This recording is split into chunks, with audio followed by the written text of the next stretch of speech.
And gonna be taking a look at the new cards as well as the patch notes. Maybe doing a little bit of theory crafting. And we'll go from there.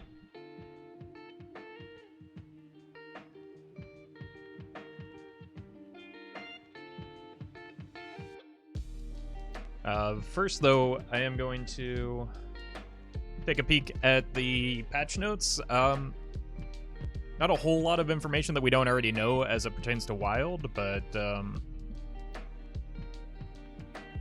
still going to take a look.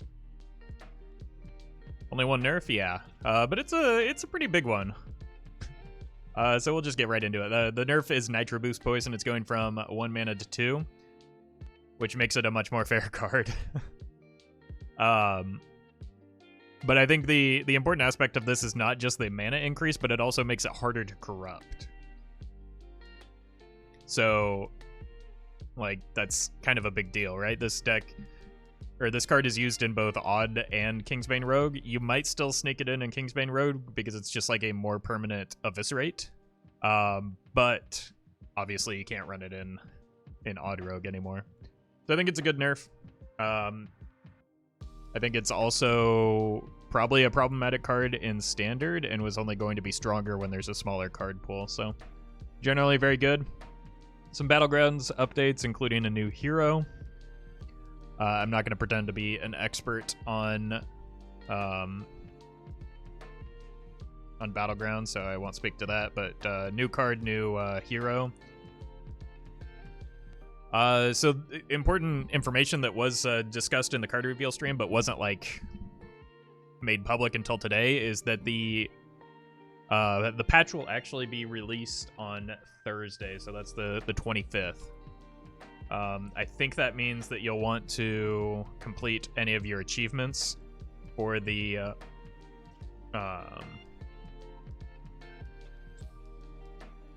Tavern Pass prior to that, because another big aspect of this is, well, first of all, they no longer are replacing Bluegill and Stone Tusk Boar, but with the Great Unnerfing, as they're calling it, which all of these cards, we've already discussed each of them. With each of the unnerfs is also the rewards track refreshes. So it looks like this might give you some advanced packs with oh wait, no, never mind. This doesn't happen until the 30th.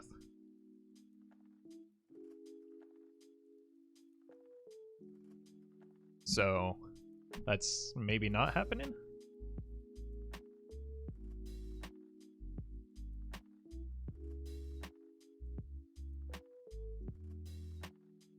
What do you think about diamond cards? I think they're cool. I will probably, I didn't buy the rewards track, but with the release of diamond cards, I'll probably buy it this time just because I feel a little bit more incentive to do so. Just because, like, look at how sweet it looks. Wiggly Sync, thank you for the 11 months. One more month and I'll have been supporting my favorite streamer for a year. Well, I appreciate the kind words and thank you for the long-term support. Hey, Copylight. Welcome, Leo. Ruffle like shiny things. I mean, did you see the Samuro in today's card reveal? It looks pretty sweet. Garcian, thank you for the 3 months with Prime. Hola to you as well. And I think that the hero portraits are a little bit better this time around because they're like actually different characters. So yeah, the pre-skin is definitely pretty sweet.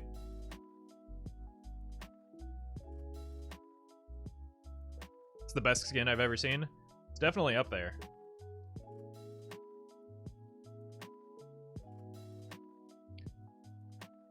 I don't care as much about the cosmetic coins, to be honest with you, but alright. And Book of Mercenaries. Oh, that's different than the Book of Heroes, so you're gonna learn more about the Mercenaries. Kitty coin, that's a pretty good, sweet coin, I guess. Some bug fixes and arena shifting. Alright. let me link this into chat in case you want to take a look at the full patch notes yourself.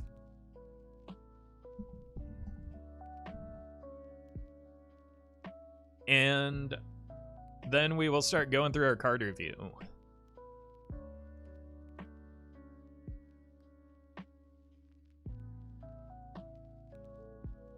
Varden Dawngrass Gasp is non-binary. Yeah, we discussed that when the card was initially revealed. So nice bit of diversity and representation in Hearthstone. Feels good, man. Doc Prez, thank you for the Prime, and Alonzo, thank you for the Prime.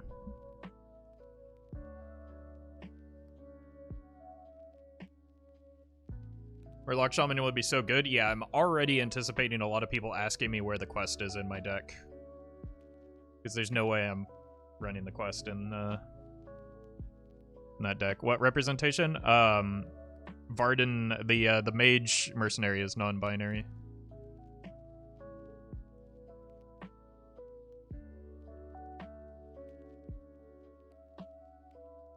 Demon Hunter got all the sick Death Rattle synergy without Death Rattle? Yeah, but fortunately in Wild, we have a surplus of powerful neutral legendaries that will make that an interesting archetype, potentially. Alright, so I don't think we saw all of these on the stream. Wow, we got a hype train rolling. Bio, thank you for the 15 months. 15 months? That's almost 16 months. Wait. I'm gonna need somebody that's better at math than me to confirm that. Here, Snickety, thank you for the Prime. Did I get Alonzo as well? Thank you for the 2 months. Noxus Ultra, thank you for the 3 months. Hype indeed, wow. Thank you all so much.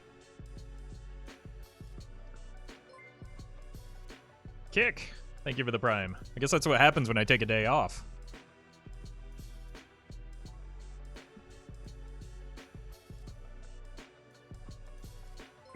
Oh, Henry, thank you for the 350 bits. All aboard indeed. Really appreciate that. Leo, thank you for the 21 months. Really appreciate that. Demon Hunter plus Death Rattle synergy plus Hakar equals stonks. It's true. Because another thing that Demon Hunter has a lot of is card draw, so it will draw through its entire deck and then take a lot of damage from the Hakar. Noxus, thank you for the 100 bits. Honey Dripper, thank you for the 1,000 bits. What is going on? Oh my god, it just doesn't stop. I promise we'll get to the card review eventually. Sonari, thank you for the 12 months. 1 year, thank you so much for the amazing content this entire time. Also, Rough Hype. Really appreciate that. And really appreciate the 12 months with Prime. Like, the fact that that takes active effort to refresh is, for a year, is incredible. Noiseu, thank you for the Prime as well. My sub doesn't expire until tomorrow. Well, there will be another stream tomorrow, I'm sure.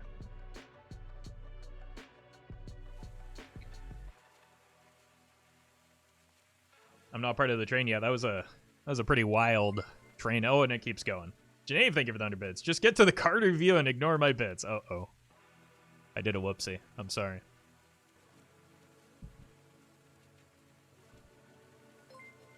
Sizzle, thank you for the Prime.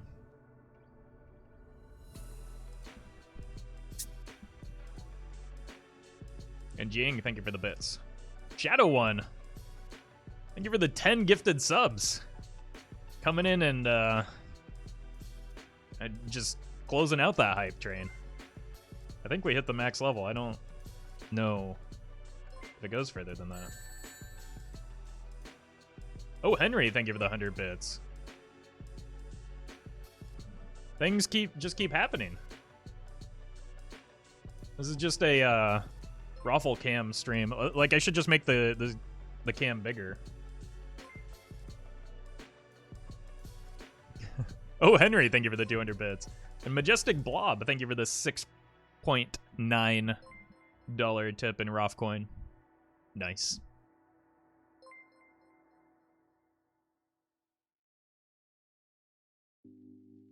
Dark Wolf, thank you for the 800 bits. And, oh, Henry, thank you for the 300 bits. Oh, Henry, thank you for the 400 bits. Is that a bit pyramid coming in? Thank you so much. Wow. Yeah, we have decimated the level 5 hype train. Put your cam on the card art, though. I don't know, like, will that make me stop talking, though? Because this is Sigil of Silence, so I don't think I would be able to continue speaking. Joe Lotza, thank you for the 250 bits. Choo Choo. Monkus, thank you so much. You guys are way too generous right now.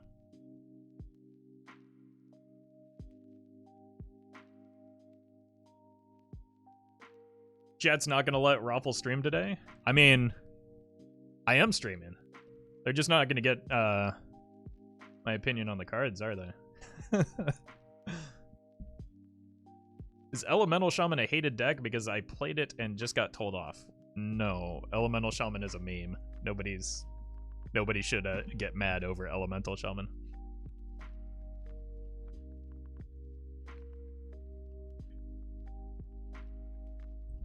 All right.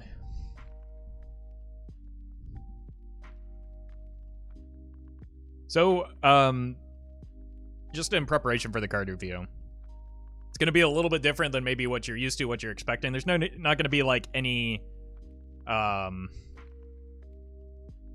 like numeric value associated with these, because I think that is a silly way to do things, because it ends up being arbitrary and you're trying to assign objectivity to something that is very subjective. So what we're going to do is we're going to do a more touchy-feely card review, where rather than, again, assigning a rating, no two rating systems are the same, so there's no like real way to suss through that. We're just going to discuss the cards, where they might fit, how they might see play, if they might see play. So it's just going to it's just going to be a discussion about the cards more than like a again, assigning numeric values to each card, because I think that that's not a useful way to do card review. So let's take a look. Sigil of Silence. We talked about this one as it got released. The Fisherman. Thank you for the 1,000 bits. Thanks for all the content, Raffle. I spend my nights watching your vids. Cheers from Philly. Well, thank you so much. It's very generous of you. And I'm glad you're enjoying the content. Thank you for that support. So Sigil of Silence is kind of like the end of turn effect, right? Or the, not end of turn, but like it's anticipation of the opponent's next turn. The problem with something like Silence is the opponent can still play a card and benefit from that card if they just have a like a vanilla minion, or a minion that they don't need an effect from, or even has a battle cry. So I don't know how strong this card is going to be, because it's like a delayed silence when typically you want the silence immediately. So unlike the other Sigil, I think this one is maybe a little bit weaker. So I don't know that this would see play outside of like a Miracle Gadgets and Auctioneer deck that maybe once Demon Hunter gets more 0 mana spells and such. DeBrone, thank you for the 100 bits. Love you, Raffle. Well, I appreciate that. Thank you so much for that support. And Rocket League Chris, thank you for the $5 tip. Thanks for the gifted sub, Shadow One TV. Well, I don't know why I ended up getting money out of that, but thank you. Thank you for that support, and thank you for making sure to thank Shadow One. Also, Loki Athena, thank you for the 8 months with Prime. What decks are you most excited to play when the expansion drops? I've got a few in mind. Handbuff Paladin looks pretty fun, with the Frenzy Man. But we may be building some of the decks. I'm also pretty excited, to be honest, about the Death Rattle Demon Hunter. That looks like a fun deck. So, again, I don't know that this will be like a powerhouse card, but it could be cute with Altruist and, like I said, maybe like a Gadgets and Auctioneer. I don't know if there's going to be support for that, though.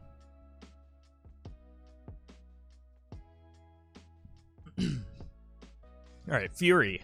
Give your hero +2 attack this turn. So it's like a partial Twin Slice, which we know Twin Slice is a good card. Upgrades when you have 5 mana, I assume it goes to 3. 3 attack, then 4 attack. It's just kind of a reasonable card for Odd Demon Hunter, right? Like, you're happy to pay 1 mana for 2 damage. And then you can pay 1 mana for 3 damage eventually. So, I think it's a good quality card. It's a matter of whether Demon Hunter has room. Odd Demon Hunter in particular wants to run a lot of low-cost spells, so I could easily see this sliding into that. It's no Twin Slice. I mean, Twin Slice is, like, it's half a Twin Slice, right? With some potential upside later in the game. It's a little... it's maybe not as good to the top deck in the late game because it effectively does the same thing once you're at 10 mana. So it's just like a worse Twin Slice, right? Is the background music going to stay? When we're not in-game, it will, at least. So during the card review and discussions, maybe even during the theory crafting, it will be. Blob, thank you for the 12 months. A full year being subbed, 8 months of them being gifted. I hope the streak keeps going for a long time. Hey, well, as long as you would like. I appreciate that long-term support, and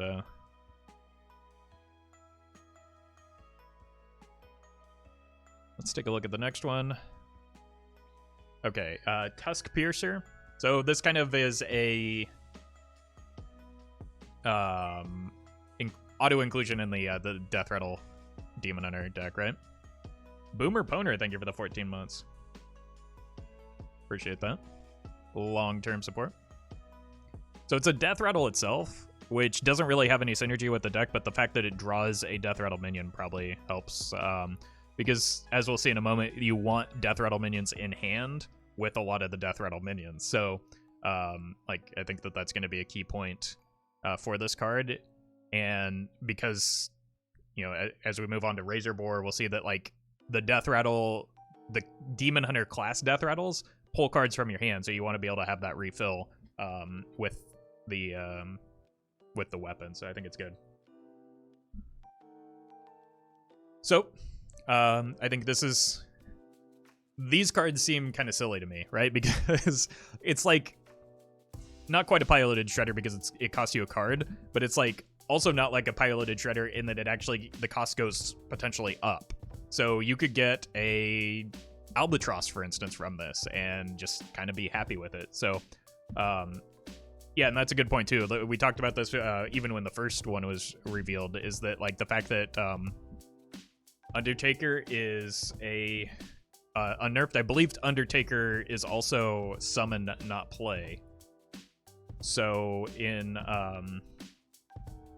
it's summon a Death Rattle minion. So that will work with these effects, which is kind of spooky. So you could curve Undertaker into this, into the next Death Rattle, and just like keep a pretty silly chain going. I'm into it. It's probably the first Demon Hunter deck that I'll play, just because it's the newest. But I think that even though Demon Hunter itself doesn't have a lot of good Death Rattle minions, Wild offers a lot of good neutral Death Rattle minions, so I think it'll be very good. Looks so much like a Hunter card. Yeah. Yeah. The whole archetype looks like a Hunter archetype, but... Alright, Sigil of Flame. At the start of your next turn, deal 3 damage to all minions. So 2 mana, 3 AoE is very good, right? Like you're underpaying for it, but at a delayed cost. So I think that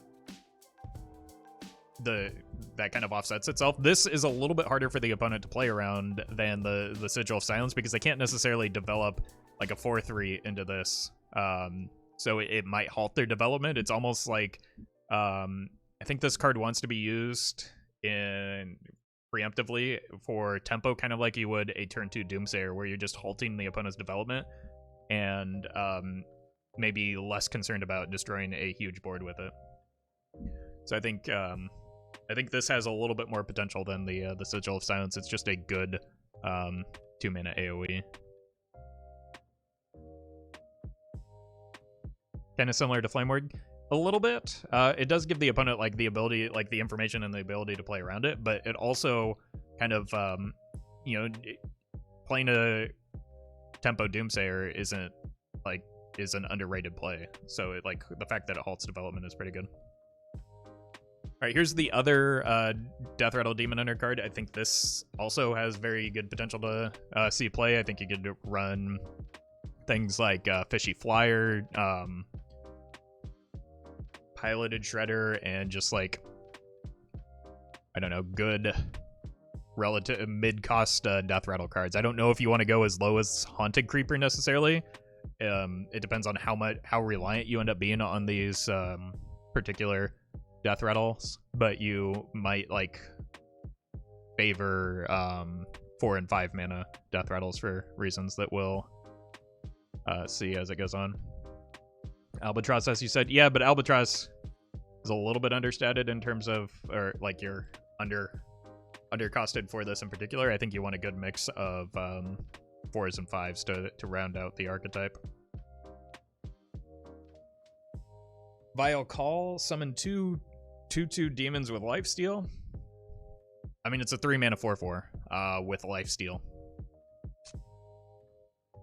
Not sure if it fits into Odd Demon Hunter, but it seems like a good card. I'm gonna run it in like a token Demon Hunter because I like that archetype with Nethrodamus. So it gives a little bit of redundancy there at the 3-mana slot. That is pretty good flavored text. Better than landscaping? Sometimes. The fact that they're trees in landscaping is relevant in some situations. Alright. Curtrus Ashfall. And this is the card that I don't really know how to evaluate all that well. Like, it's good early game, like board swing. But if you don't get it outcasted, is it good? And if the opponent plays, you know, larger minions on the outside, is it good? Il'gynoth synergy, is it? Oh, you mean the Vile Call? Okay. This I don't know how to evaluate this card. I think it has potential just as a decent card, but if you can't get it outcasted, I don't know if it's worth. Feels like multi-shot. That's actually a good comparison. Multi-shot's a fine card, and this does multi-shot, plus it develops a body. The problem is like, if you don't get it outcasted, it probably dies. What happens if they only have one minion on board? Does it attack it twice? That's a good question. I would imagine not, but it's possible.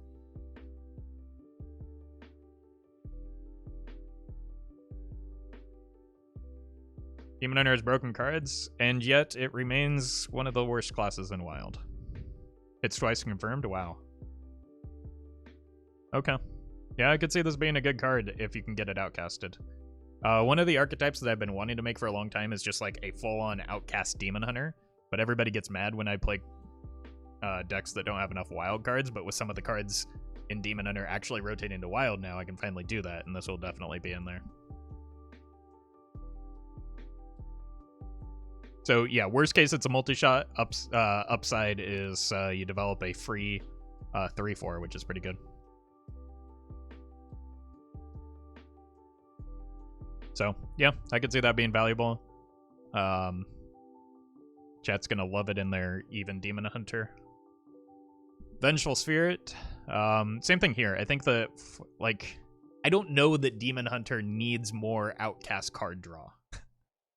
That's the only thing I think that it's maybe holding this card back, but it does still develop a 4-mana body.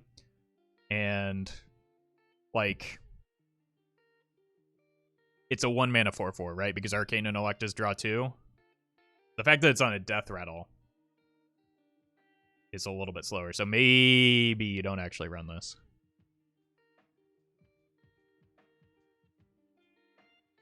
I didn't think about the Death Rattle fact, yeah. I'd probably pass on this.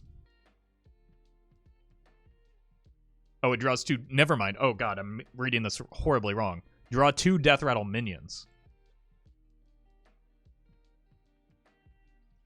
Yeah, that's good. That goes well with the 3-mana stuff, right? Like, it obviously doesn't summon this, but it makes sure that your hand is full for the 2 and the 3-mana guy. So, yeah, I think, never mind. This makes it very playable. Targeted card draw is generally very good. So, yes.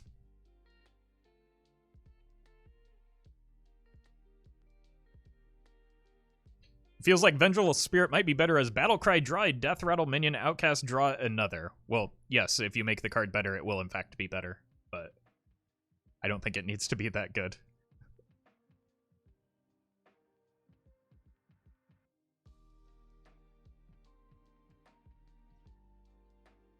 Deathwing Dragon's Demon Hunter? I don't think that there's any support for that, so probably not. Alright, this is the big payoff for Death Rattle Demon Hunter. And there's actually a card that supports it very well in the new Forge Rain Death Rattle, right? It's a 5-mana 3/3 with Death Rattle, draw your highest cost card. So you could use that to ensure that you draw this if it's the highest cost card in your deck, which I think it would be. The alternative is that, like, you would also... Like, if you draw this first, you just run Skull of Gul'dan as well, and you pay mana for that. So, if you already have this in hand,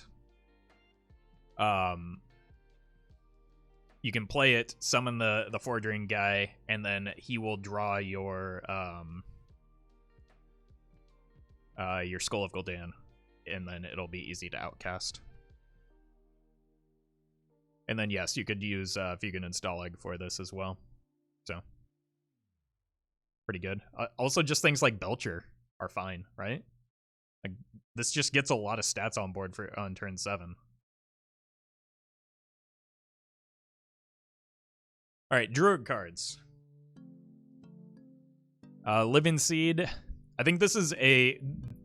I know all of the other cards say Taunt on them, but I think this is the best card for Taunt Druid. Because it draws your Hadronox, and I think, and then reduces its cost. So you could theoretically get a a 6-cost Hadronox. So that's pretty good.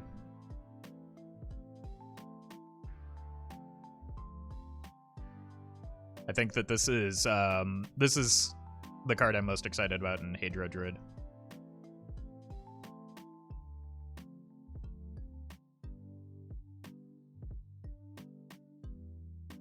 I don't think you do that, though. I think you play it the second you draw it. I mean, yeah, because mana is irrelevant in Druid, but the fact that you get a guaranteed fetch for your Hadronox is, like, a really big deal. The cost reduction is less relevant than just, like, being able to ensure the draw. But most of the time, because mana is irrelevant in Druid and you're going to be playing Overgrowth, you can at least get the second rank of this pretty quickly. Like, ranked spells in Druid seem like they get going a lot faster. Allows you to destroy it without using Innervate as well. Well, I mean, you should never have to use Innervate. I think what you would want is you have potential for, if you get to rank 10 or rank 3, you have the potential to go 6-mana Hadronox into Germination, and that's a pretty good hit. But yeah, it's bonkers. All right, Mark of the Spike Shell. Like, I'll try this card. I don't think it's good. Because usually Taunt Druid doesn't need extra copies of Taunt minions in hand. It doesn't mind them in board, but, like, you have enough taunts. You just want to get to the Hadro and fill the board. So I don't know if it does a whole lot. I'm not convinced. It kind of works as early, like, pseudo removal if you have an early taunt. Same thing with this. Like, it says taunt on it, but you don't run this card in Hadronox Druid. You don't care about mana as Druid, especially in Wild. I think this is just a good token card. Like, Token Druid is criminally underplayed. Like, a whole full-on spell version is one of the best decks in the format that nobody's playing, and I think this has potential in it. It's kind of like the lifesteal thing, but it gives you a little bit better protection into aggro. So I think this is a really good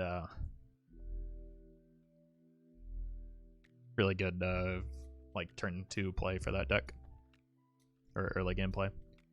After you cast a nature spell, give another minion a friendly minion +2/+2. I think this also has some potential in a like a Gibberlane spell druid that looks to just generate a whole bunch of tokens.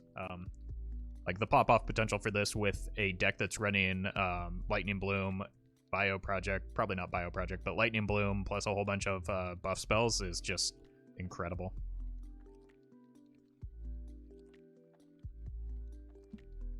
After a friendly minion with taunt dies, summon a new copy of it without taunt. So I think this one is like taunts minions on board are better than minions in hand. So I think that this the legendary is a better version of Spike Shell, even though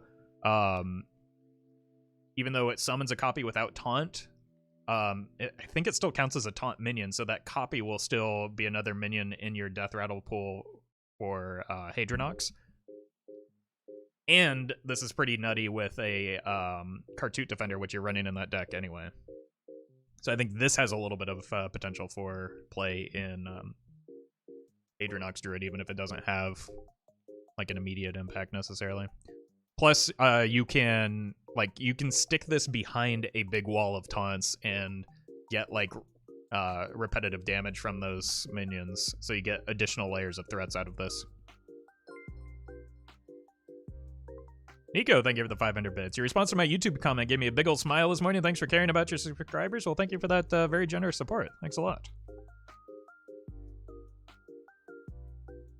Yeah, you still get your Death Rattle, you still get your Reborn, so again, something like Curtrus Defender is outrageous with this, or has the potential to be outrageous. Pride's Fury, I don't know if this makes it into that token druid that I was talking about, just because it's a little bit slow. The deck wants to play fast, it's defensive, but that's not really what the deck wants. It wants to like use Arbor up and make things dead.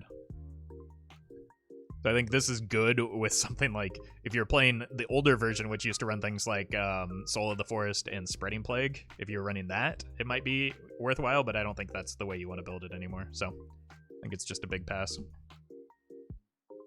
Thick Hide Kodo Taunt. Death Rattle, gain 5 armor, so you don't play this in Taunt Druid because it messes up your Witching Hour pool, so gonna pass on that, but you might consider it in an Oaken Summons package. I think that's the only way I could see this being useful. But even then, is it better than like the Zoldrak? Probably not. Alright, this is the card that everybody is talking about. Celestial Alignment. Set each player to 0 mana crystals. Set the cost of cards in all hands and deck to 1. Oh my god. I don't... What? I don't know what I want to do with this, but it seems like there's a way to break it, right?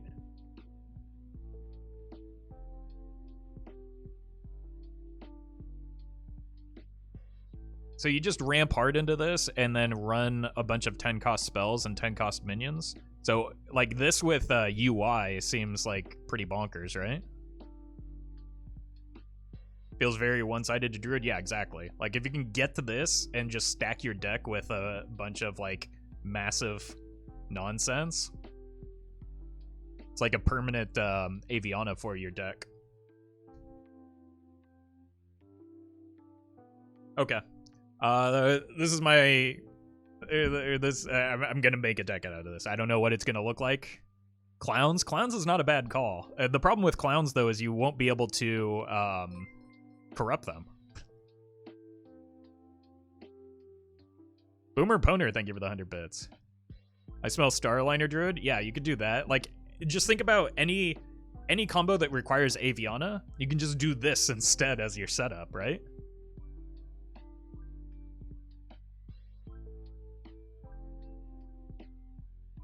Discover card after this has regular cost? Yeah, it should. This and Geist. That's kind of funny. But you would just only run minions in that case. Is there any way to tutor this card? No, but like Druid has a lot of card draw, right? You could also generate it off of nature studies. Like it's just a, I don't know. We can figure it out. Max Stein, thank you for the 6 months. This and Emperor After? I mean, at what point does that like become gratuitous, right? Like, so because you would spend a whole turn developing. I would rather just like, I don't know. Yeah, I guess there's potential there. But you're gonna call me stupid, but I see this in token. I think it is objectively bad in decks that run low cost cards. Like that's the whole point of it. So like why is Token Druid getting to 7 mana? And then why is it what is it the payoff for it? Can Branch Hell break it after? Twig? I don't again. Everything is already effectively free. I don't think we need to make things more free, right? I think you can just run good Druid cards. So you run a portion of Druid cards that get you to this quickly, so Bioproject Overgrowth, those things double as, you know, useful after you set everybody's mana crystals to 0, so I don't think you need to get too cute with it. You just play good Druid cards. Does screw with the Reno Priest? Yeah, like it's a combo breaker too, because if a deck needs to play multiple cards in a turn, it's gonna get stuck.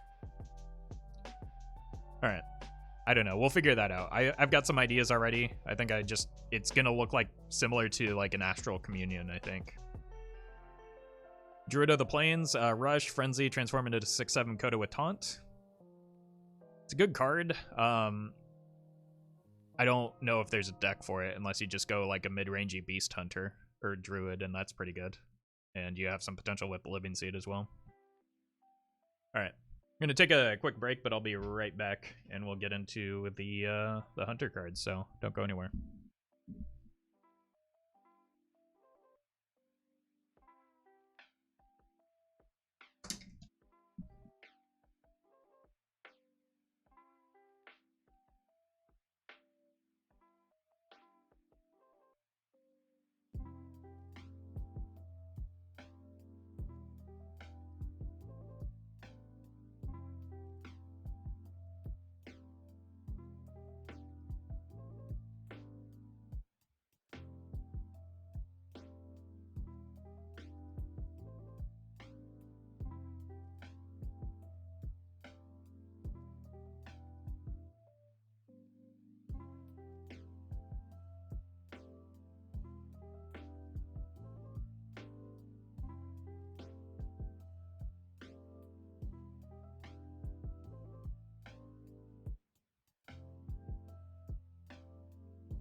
All right.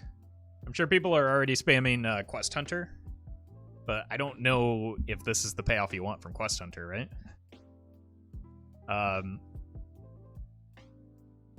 You could do like a...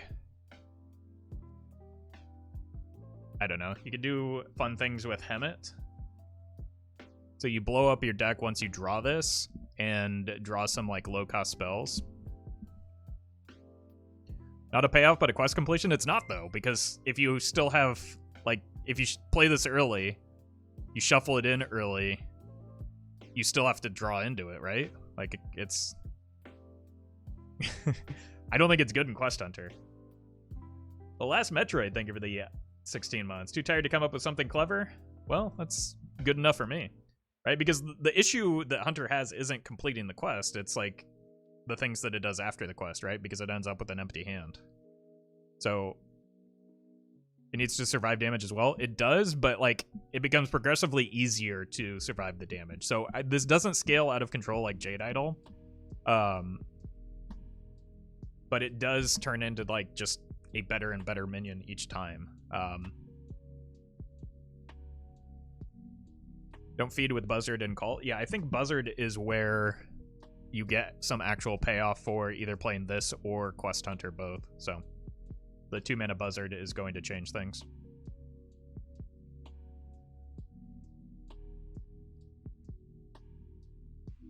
I can see the argument for this being a worse Dire Maul because I don't think you even want a 1-mana 3/4 in the late game.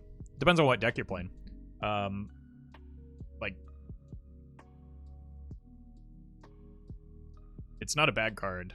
I just don't think that you want to go all in on the Frenzy effect if you want to win games. Remember that it can go infinite. Not very easily. Going infinite in Wild is also not something that you should be concerned about. Because you're dead. So unless you're queuing up into a bunch of Odd Warriors and Dead Man's Hand Warriors, you're dead. Sorry. And even against Dead Man's Hand Warrior, you're probably dead because they're gonna Cold Light you faster than you can get these running.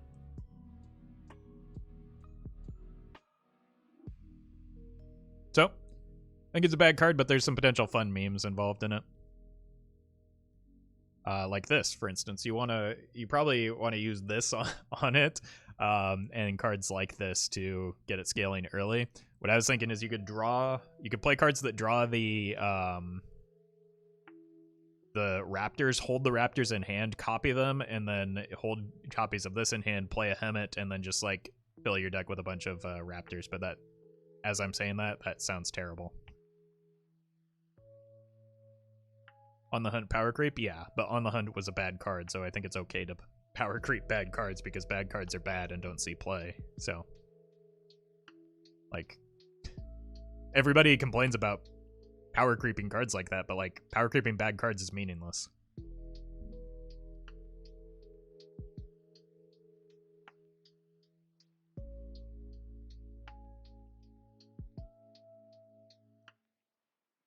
Alright, Cold Collar Pack Runner. I think this is a good card, I just don't know that Hunter has the spells to support it.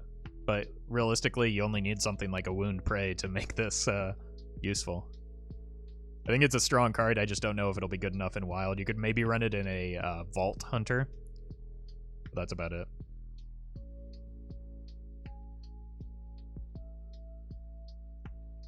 We're able to open our cards early, is that not a thing anymore? You'll have to check if we would, it would probably be over this coming weekend. But I'm not entirely sure. I mean, it's a good card. Again, I don't know if it'll be good enough for Wild, though. Prospectors Caravan. At the start of your turn, give all minions in your hand +1/+1. I'm concerned about the start of your turn effect. Like, we saw how weak that becomes with Nat Pagel. So I don't know if this is going to be good. It has some potential for like weird hand buffy things. It's way too slow for Knuckles Hunter. Yeah, probably not worth running. Tame Beast seems pretty good. Like, it ends up being just a better whatever that twin spell card was for 2 mana. I think this is a good card for Spell Hunter. And just generally a pretty good card, right? 2 mana 2/2 Rush is already fine. 2 mana 4/4 starts getting pretty nutty. So I think it's playable. I'm sure Zul'jin will play whatever rank you actually cast, rather than looking at your mana crystals, but it's still a good card for Zul'jin. Also synergizes with Tavish. Potentially, yeah, because I'm sure that the cards that you summon actually have a different mana cost than 2 once they start upgrading. Zul'jin interaction does cast Master Rank? No. Like, the same way he doesn't change the spellstones that he ramped up, it'll just be the spell that was cast at the time.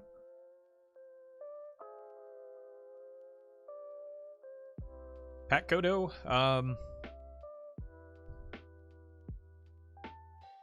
It's good for the Rexar pool.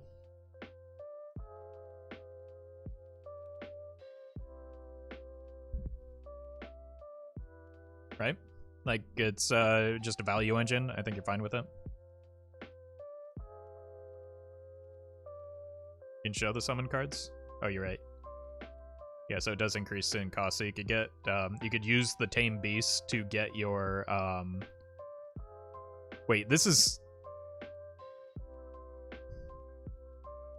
You could use Tame Beast to get the Tundra Rhino chain going as well. And still have mana left over. Pretty good. Alright, Pack Kodo. I think it's a pack filler, but again, the Rexar pool seems relevant because it's good late game value generation. Hey, try hard. I am sorry to hear that, but that may be something you want to keep to yourself.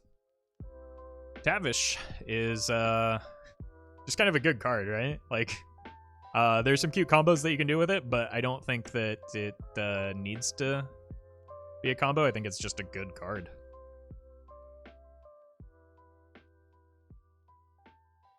Like, you play a 4-mana rush minion beast, it's just good. I think it's good. Piercing Shot is a targeted explosive runes. I think it's a decent spell. Just because, like, it could be a 4-mana fireball, or a 4-mana 5 damage, so almost a fireball in Hunter. Power creeped Cobra Shot. Again, power creeping bad cards is meaningless. And it does something slightly different than Cobra Shot as well.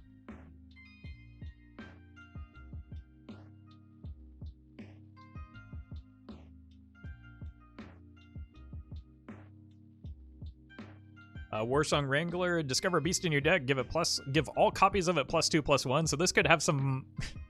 if you get enough of the Frenzied Raptors in there, this could do some things. But I think it's more like a Dire Frenzy type synergy. And then you go from there. I don't know. It seems real slow. Weasel?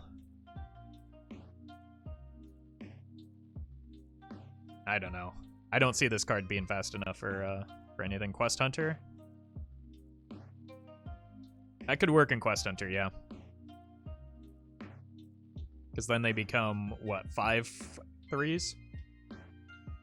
Should have been 3 mana. Yeah. That's the part that I feel bad about. Like, the fact that you're paying 4 mana for a long-term effect in Hunter seems kind of bad. So. It'll probably be played in Quest Hunter, but I doubt it'll be good.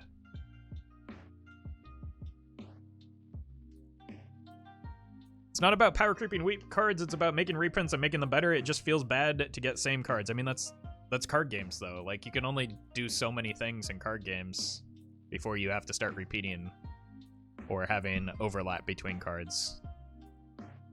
How many Magic the Gathering cards have overlapping effects or are, you know, similar in terms of reprint? As we go on with cards, or as we add more cards to a card game, like, there's going to be overlap between them.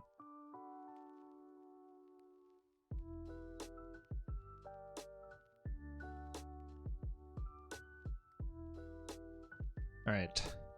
Barak Kodobane. Way too much MTG reprints, then make your own card game, or and do something different, or apply for a position on the design team if you like.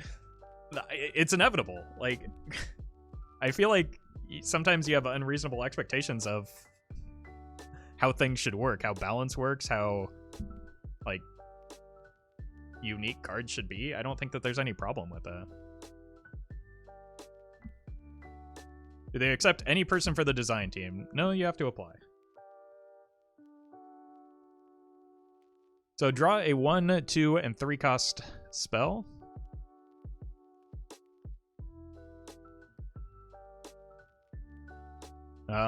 I mean, 5 mana draw 3 on a body seems alright. Targeted draw, so you could hit something like the Tame Beast. Hitting Tame Beast is very good.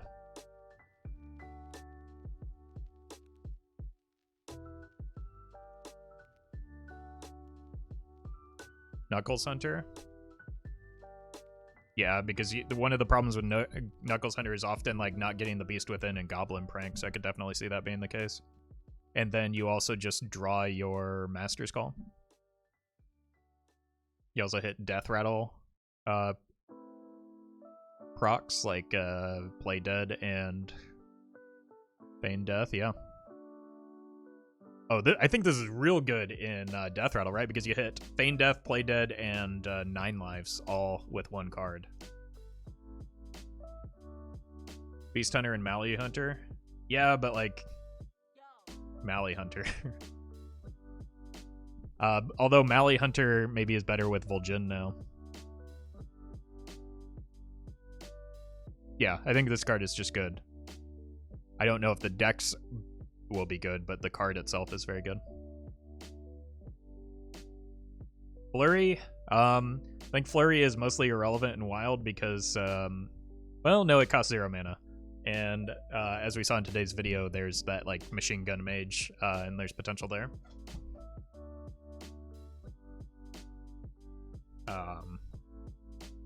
But we also have Frost Nova and whatnot. I don't think it's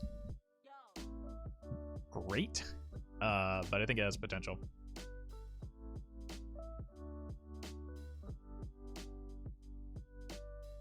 Yeah, like hundreds of people have told me that the Kazakus golems have been revealed. We'll take a look at that when we get to Kazakus. We're doing things in order.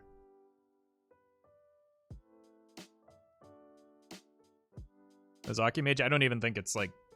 I don't know if you find room in Zaki Mage.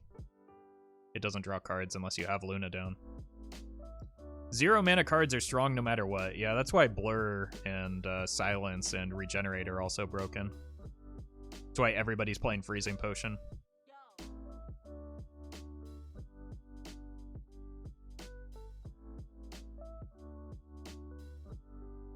Good in Evocation? Yeah, I could see that. Janae, thank you for 100 bits. Would you like to see a meta where we can freely play horrendous meme decks without dying on turn 4? I mean, yeah, but like, I don't think that's a realistic expectation, right? Especially in Wild, a format that's going to only get increasingly faster. That's just an inevitability with an Eternal format. So, I don't know, I accept that I'm going to lose sometimes when I play those meme decks, and I'm okay with that. I always put Wisp in a deck, yeah. 0 mana cards are inevitably broken. That's why, like, everybody's fearful of Murloc Tinyfin coming in back into Standard. Alright, Ruined Orb. Deal 2 mana to discover a spell. Might be useful if Quest Mage ever comes back, but not sure that's going to happen anytime soon. I think it's just a... I don't know. You could run it in the deck that again went up today, but I don't know if it's better than Cram Session in that deck.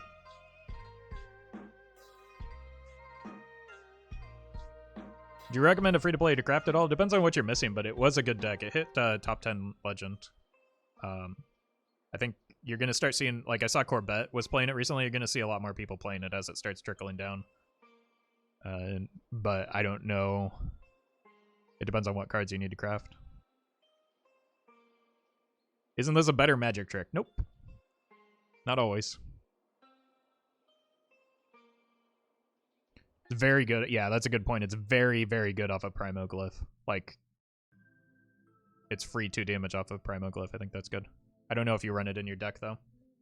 But I think it's a good quality card. Wildfire is 2 mana, increase your hero power damage, the damage of your hero power by 1. I mean, this is pretty cute in Even Mage, right? But there's some other hero power synergies, and maybe that makes it worthwhile, but I don't know that Even Mage will be the deck that everybody wants it to be. It'll be a lot of fun, though. For the rest of the game, yes, it's for the rest of the game. And it increments. So theoretically, you could run this and Primoglyph and like Evocation and get multiple copies of Wildfire and continually increase the damage that your hero power is doing. You can OTK with the dragon. I would love to live in a world where my dragon sticks for a turn so that I can get that damage to face, but that is not a real world.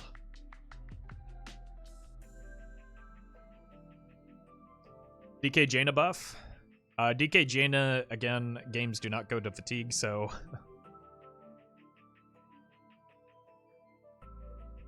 no. Steel Priest would mean this heals and damages? That's a good question. I have no idea how that would work. Because it's not doing damage, I don't think it would actually work, but if you had the Warlock hero power, I believe it would work on that.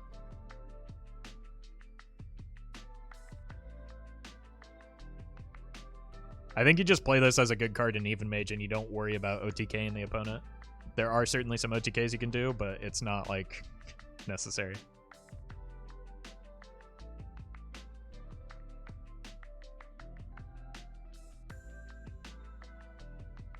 Arcane Luminary cards that didn't start in your deck now cost 2 less. So this is an aura, not a battle cry. And it's on just kind of like a good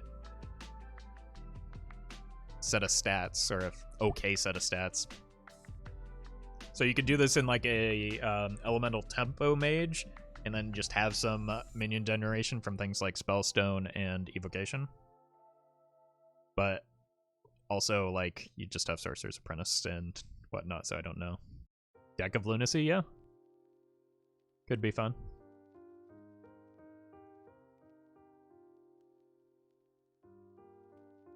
Isn't this worse than the minion with Battlecry? Sometimes. Like, it doesn't have Battlecry itself, so it's a persistent effect if you top deck things that didn't start in your deck. Wild Quest Mage? Definitely not. No, it wants no part of this. And sorcerers reduce the cost to 0. It might. It probably depends on the play order. I'm not sure though, to be honest.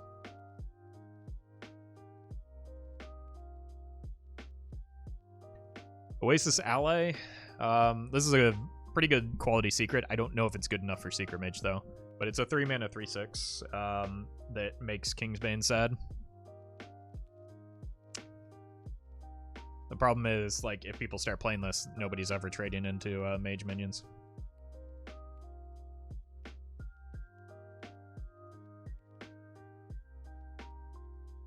What are you cutting for this in Secret Mage? That's always the question, right? The Secret Mage has so many good cards, I don't know if you can make room for it.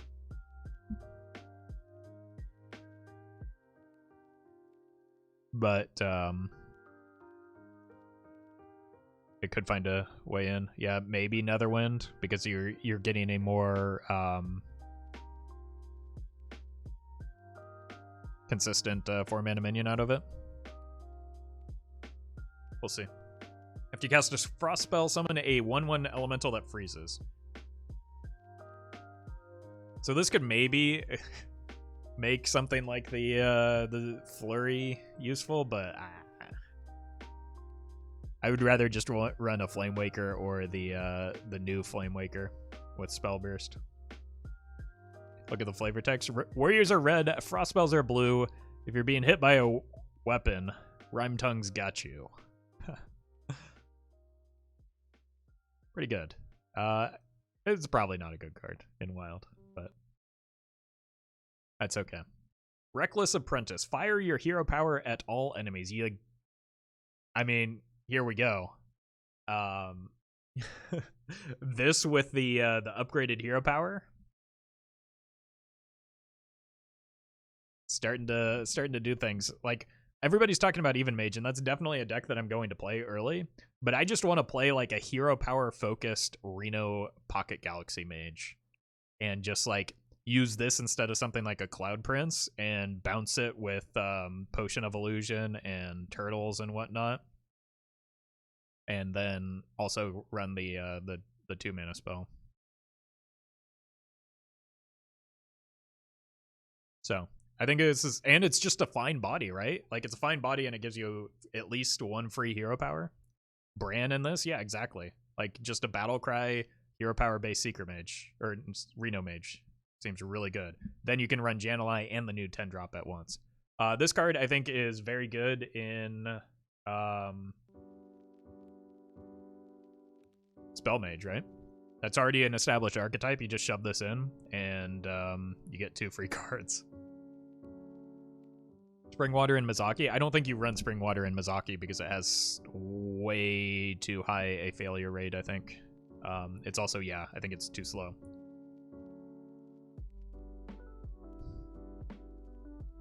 I think you just run this in Spell Heavy Mage, so maybe like a Cthulhu Spell Mage.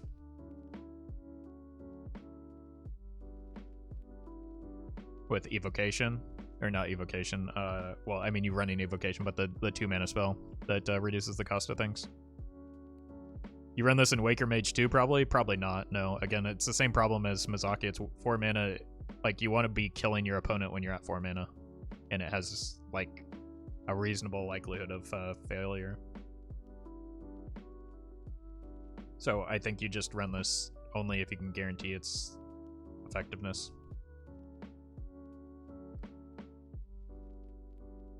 Alright, this is another reason why I want to play Reno Mage, is this card seems bonkers. So,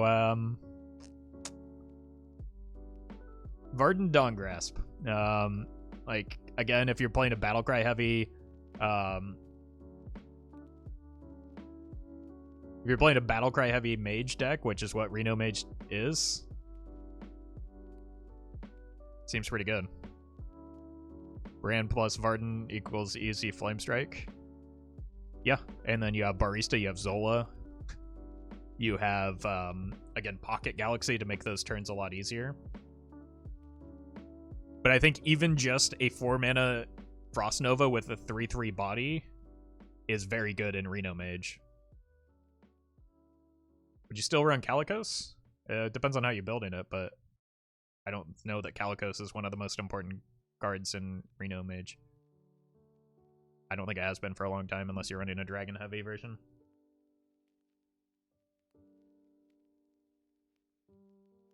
So, really, really good quality card. And here's the payoff. 10 damage to everything if your hero power is dealt 10 damage this game. So,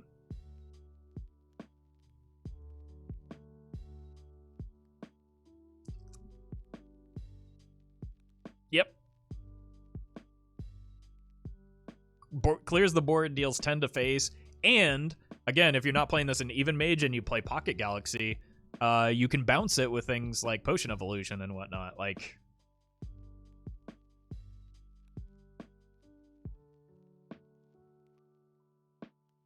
seems pretty good to me. And then it's just like a finisher in Even Mage. But, like, can you imagine a Bran into this?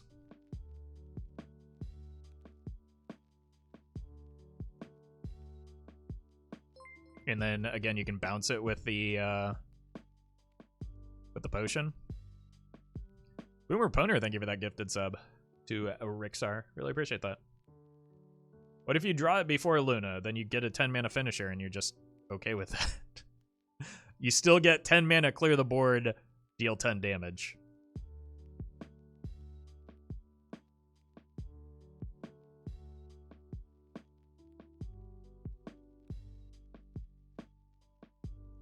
Alright, Paladin time.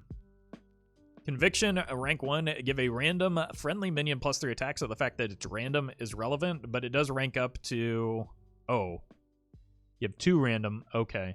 So maybe a better Blessing of Might in Odd Paladin then? Because it goes wide. I thought it was increasing the attack.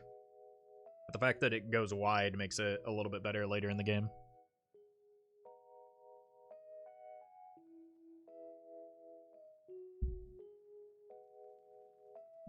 Seems kind of good. I think it just slots in place of Blessing of Might.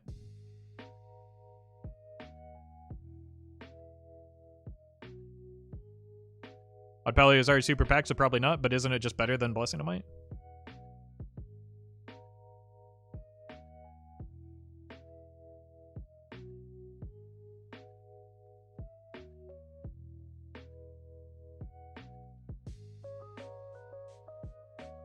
Alright, Galloping Savior. After your opponent plays 3 cards in a turn, summon a 3/4 steed with taunt. So it's like Rat Trap, but with some defense. It's better than Rat Trap. I don't know if it's one of the 5 best spells or secrets in Paladin, though. But it does seem like it has potential. It ensures, like, what it does do is it gives you, like, a higher likelihood that you're going to have a secret in play, because if you want some of the payoff cards, but that is some top tier flavor text as well. I think it's a good card. It's a matter of whether, again, it's one of the 5 best secrets.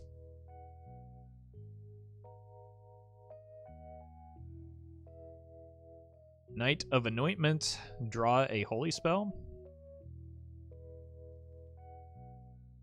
Librams are holy, I believe, so this could draw into your Librams in a Libram-based deck. It's not a bad card off of Christology or even First Day School. But I think you're maybe just fine running it, right? It replaces itself. Yeah, exactly. Get the Librams rolling early. Why not? Seems like a good card. It's like a better Novice Engineer, right? So you run this in Librams. You probably run it in Exodia Paladin with the Librams as well. So yeah, 1-mana Novice is the way to look at this. Yeah, this is pretty bonkers.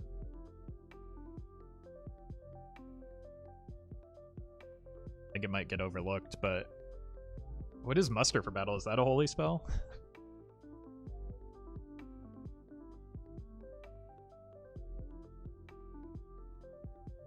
It's good. It's just good. I think that's... Soldier's Caravan. At the start of your turn, summon 2. Whoa, 2. This is hard to kill on turn 2. The problem is that it's start of turn, so it's a delayed effect. But if you're playing a dude paladin that, like, wins the board early with something like Lost in the Jungle, I think you can protect this and keep getting repetitive value off of it. Even Pally as well, yeah, and you get it from Call to Arms now, so. Pretty good. Sword of the Fallen. After your hero attacks, cast a secret from your deck. Anytime you're pulling something from your deck into play, you're happy. I think this is good. I don't... Like, you have to consider how many secrets you're going to end up running in Secret Paladin now, though. Right? Because you have the potential for this, Mad Scientist, and with off of Call to Arms, as well as Mysterious Challenger. And in order to get a big Mysterious Challenger payoff, probably want to ensure that there are still secrets in your deck, but...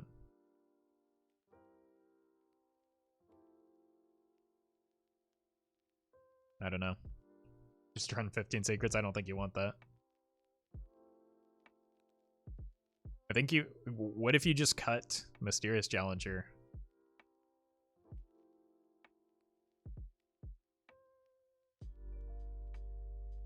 And just run Scientist, this, Rally, and Call to Arms.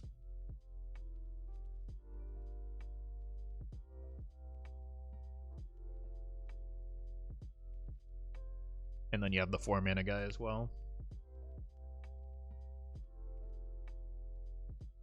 I don't know. It makes you think about how you want to build Secret Mage, though. Battlecry, if you control a secret, draw a minion. It's a nice curve. It's not a terrible card to get off of Rally, because you need something at the 3 spot.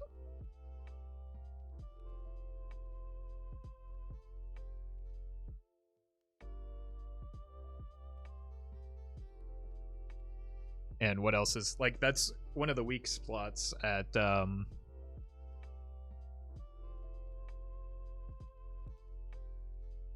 Paladin anyway. And this could draw some of your minions that, like, whether you're running Bellringer Sentry or Mysterious Challenger, this could draw some of those high impact minions if you get an early secret down after the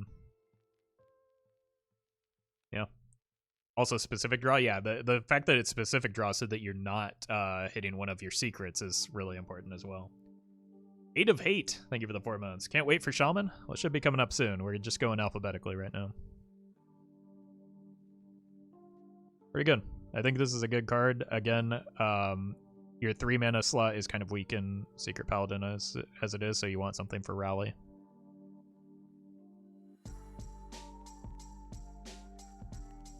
Challenger has been the only reason to play Secret Paladin. That is false. There's a time when Call to Arms was 4 mana that it was not included at all.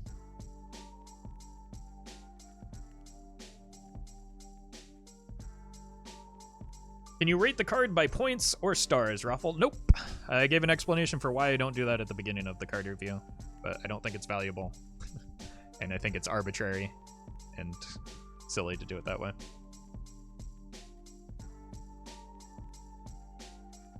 Cariel Rome.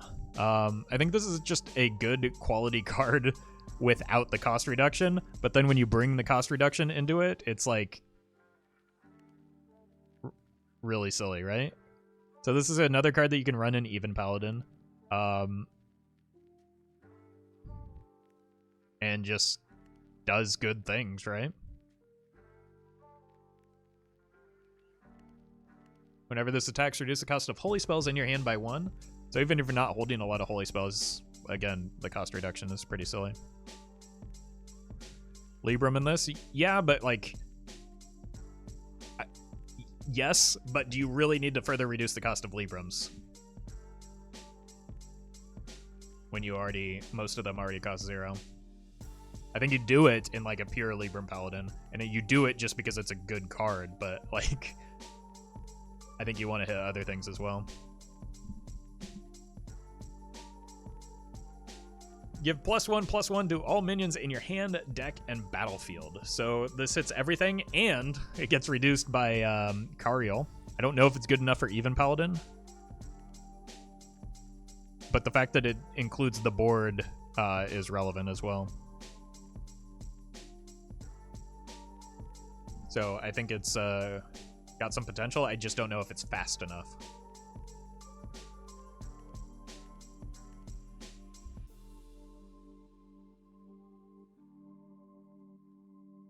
The fact that like it can set up a call to arms though and make your call to arms better is useful. Can this be good in aggro dude paladin as a finisher? I don't think it's useful as a finisher. I think it's useful the earlier you play it for the long-term value, but I don't know if value is what you want in an even paladin deck. But I think the cost this is where the cost reduction comes into play because it kind of helps shore up your curve. Would have been cool as a permanent buff. You mean that thing that it is?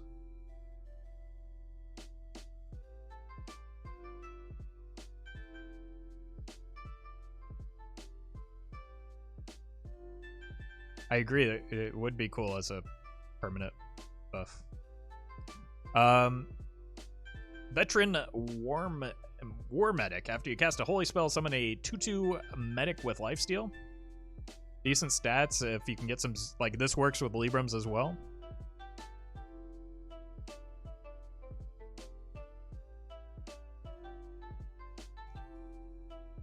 Meant aura effect like the Rogue Quest. I mean, that doesn't really change the card quality all that much, does it? Like the only thing that changes is your hero power and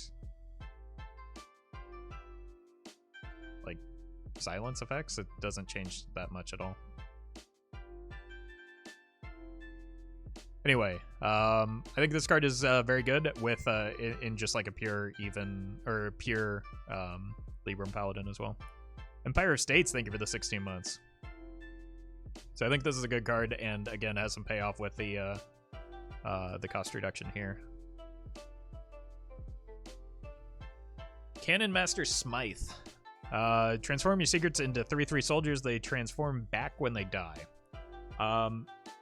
So this is a reason to play Mysterious Challenger instead of some of the other cards, right? But the problem is that Mysterious Challenger and the secrets that you play often just immediately proc. So maybe it is better to have some lower cost secret pulls. And like even if you just hit 2, secrets off of this, like, that's really good. It's a 5-mana 10/10 in that case. Like, you don't need the maximum payoff for this to be good. Soldiers have rush? No. Oh god, no. That would be so broken? What? Why do we need to make good cards better? I don't know how strong this is going to be, but, like, it's a decent payoff for Secret Paladin. Isn't this worse than Petting Zoo? I mean, it makes a body itself. This with Umbra, but what does Umbra do? They aren't Death Rattle. Also, like, we don't need to compare everything to other cards and say that it's better or worse. It's in a different class. Paladin Secrets cost a different number of mana, and like, it's just good. Recast the Secrets. They don't. I don't think they have Death Rattle, do they? Oh, they do have Death Rattle.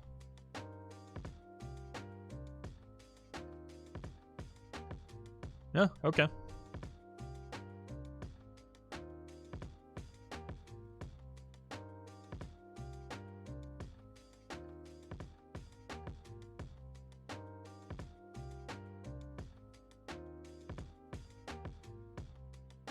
I mean, again, Paladin Secrets proc immediately, right? Like, so you could get some value off of Umbra into this. And you just, it's effectively like you double up the secrets. Alright. I need to let my dog out. He's losing his mind, so I'll be right back.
We're just going in alphabetical order, by the way, so I've done all of the classes before Priest, if you go alphabetically.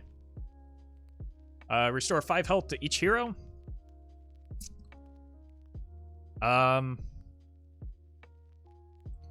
It's good in that Miracle Priest that I played not too long ago. With, like, as 5 damage. It's like a 0 mana Mind Blast in that deck because you run Embrace the Shadow.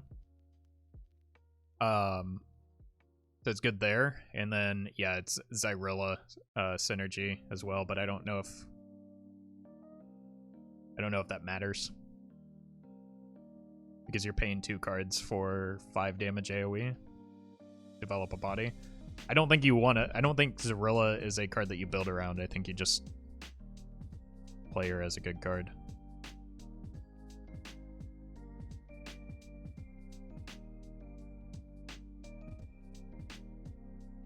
Priest is dead in Standard. Someone literally just hit rank 1 in Standard with Priest. And called it the best deck in the format. Oops.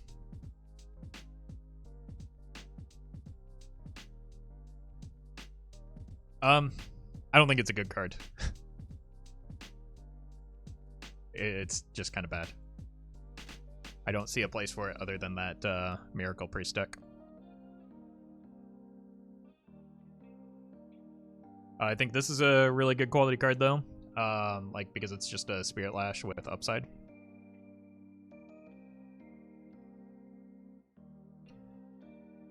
Is there damage tied to health restored to friendly characters or restored total? 10 damage seems good. We'll find out, but I don't think...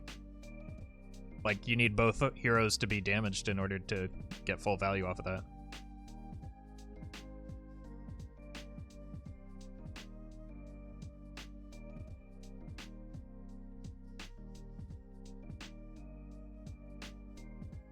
This doesn't actually show the ranked up spells, but it goes to 2 and then 3. And it's just a... Again, it's a good card.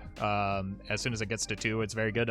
Like, at 2, it's a Holy Nova, effectively, without the this AoE. At 10 mana, it's a Excavated Evil, but it goes in only one direction.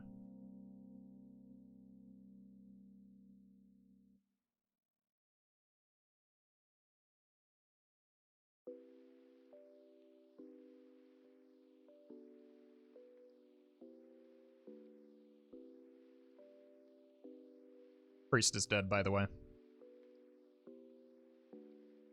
Has one of the highest meta scores, so it's played very frequently, and it's high tier 2. But yeah, I think this card is very good. More powerful, low-cost AoE for Priest. And it's good with your combo turn. I lost my spot again. I think this is another card that probably goes in Reno Priest. It's like soft removal.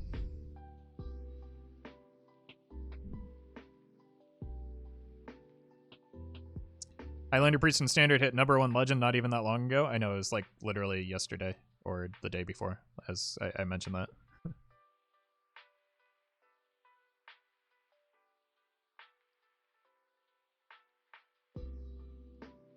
So I think like this is just good Highlander removal, right? I think you play it, and you're just okay with it.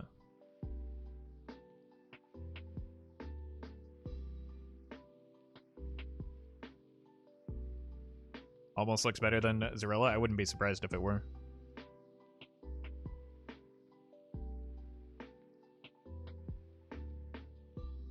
Soothsayer's Caravan. At the start of your turn, copy a spell from your opponent's deck to your hand. I don't think the caravans are going to work in Wild. There's way too many, like, it's slow end of turn, or in this case, start of turn effects are not what the format wants. So I don't think, like, even in like a Thief Priest, I don't know if you can keep this alive to make it useful.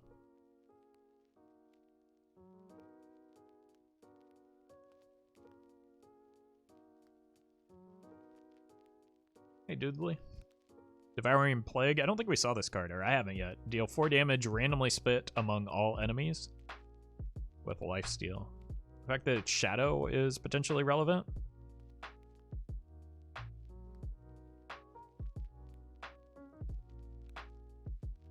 It scales really well with, oh, no, it doesn't.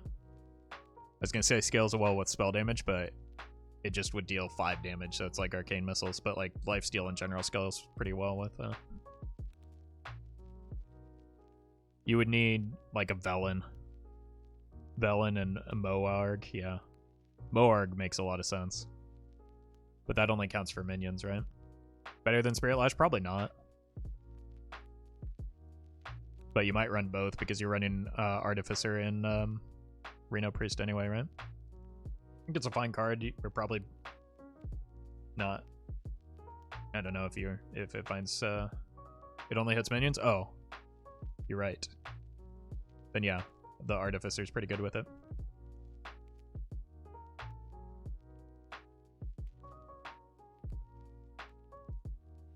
Yeah. Could be good. Again, lifesteal with the doubling effect is good.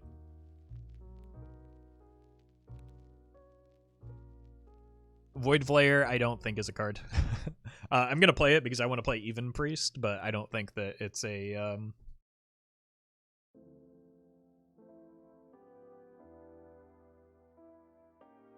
I don't think it's a card, because it only looks at spells.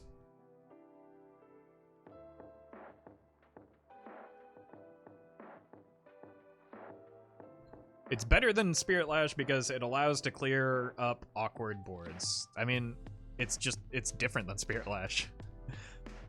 We'll go back to it. It's very different than Spirit Lash because Thalnos Spirit Lash is one of the most powerful plays that you can make against a wide, aggressive board, and this is not only a turn slower, but is like significantly worse than that. So, no, it's situationally maybe better, but like, I don't think it's strictly better than Spirit Lash because Spirit Lash gives you so much healing. But yeah, this card sucks. Voidflare, like, you don't...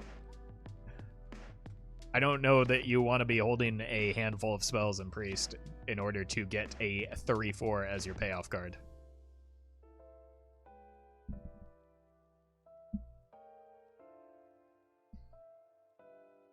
Reno Priest likes it, I think? I do not. No, Reno Priest has way better cards than this.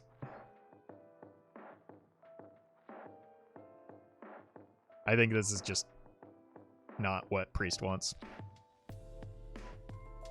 Alright, Zarillo, this is the one that everybody's freaking out over. If you've restored health this turn, so it does go both directions with something like Desperate Prayer. But again, Desperate Prayer requires both heroes to be down 5 health in order to get full value. I think this is just a good card. I don't think you need to build around it. I don't think you need to run Desperate Prayer for it. Literally just a good card. If you Spirit Lash into this, you're clearing everything and gaining a lot of health in the process. If you could Penance into this and deal 3 to everything. You do need to be damaged first, though. Yeah, you could Renew. Renew, heal, and that does 5. Like, it's just a good card. You just run this card. You don't need to do anything cute with it, just play the card. It is all enemy minions as well, so you could heal Bran, play this. And get 4. Also works with Circle of Healing. Yeah, but you're not running Circle of Healing anymore in Reno Priest, which is where this would be played, right? Zarillo is busted. I mean, she's good. But, like, at a certain point, you reach critical mass for board clears in Priest, and it's just like adding another one doesn't really change much. Works with Ziliax too? Yep. But that's 9 mana, unless you already stuck the Ziliax, and I don't think Priest is running Ziliax right now.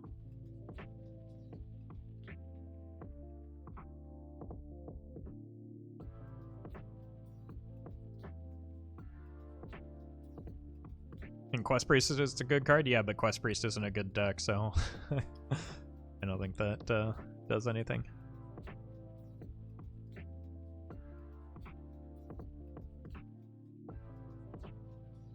Add the quest? Why?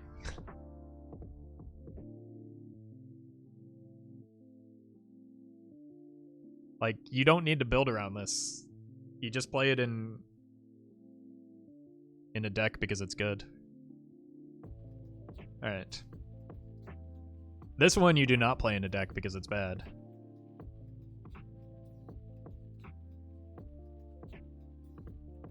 Uh, 5 mana 8/8 isn't really a thing that Priest needs. Is the board clear but requires a lot of resources? Not necessarily even. Like, you just... Again, you can heal a minion and, like, 4 mana... Like, if you have Raza online, you're getting 0 mana from your hero power already. So you could just get 2 damage from that alone.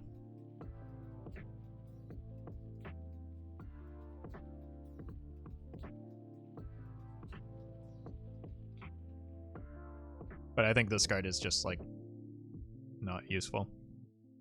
Same thing here. I don't see a reason to play this.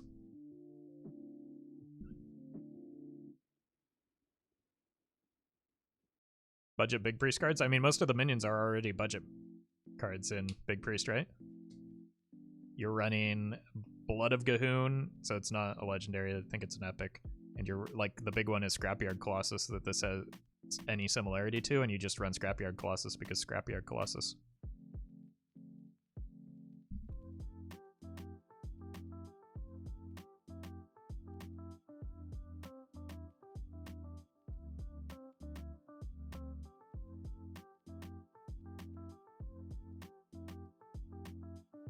So, I think this card is strong, but like not worth. I don't know what deck it goes in, unless you run like a N'Zoth priest with Kartut defenders.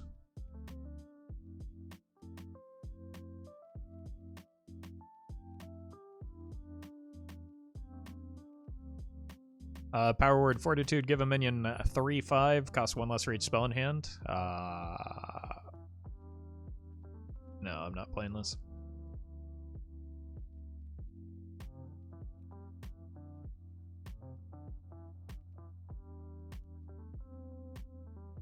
Nope.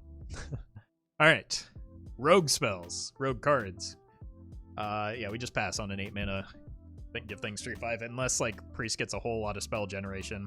I don't think it's worthwhile. I think this is a good card to generate, maybe, but not like to run naturally.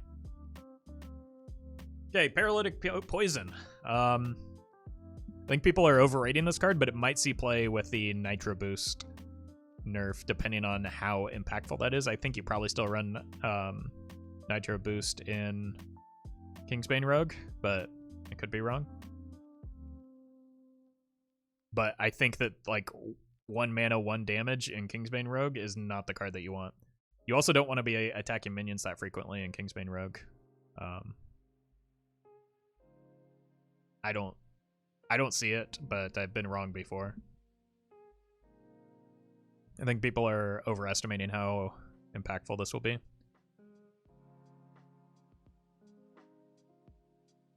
Especially in Kingsbane Rogue. And I disagree with it in Spectral Cutlass as well, because like your Spectral Cutlass needs to be big enough to where it doesn't matter that you're taking damage from the minions because you just heal to full from it anyway. How do I submit the theory crafting deck? No, it's not the main event theory crafting. I'm not part of that. I'm theory crafting myself. I'm not looking for ideas from people.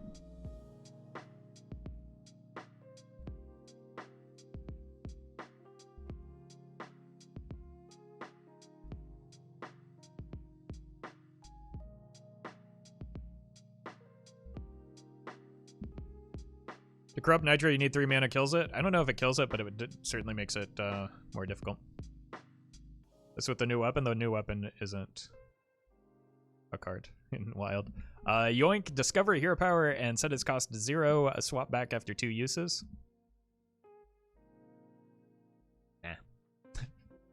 I'm not sure what purpose this serves other than getting a couple free hero powers.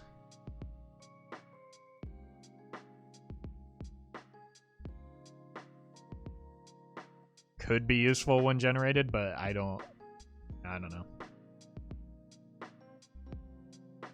Bad art on this one? I think it's fine. You're bad art.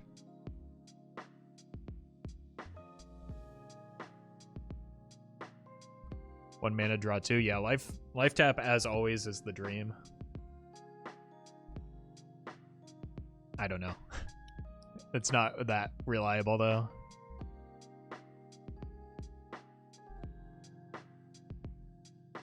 Efficient Octobot Frenzy, reduce the cost of cards in hand by 1. This is the card that people were calling the new Emperor Thorison?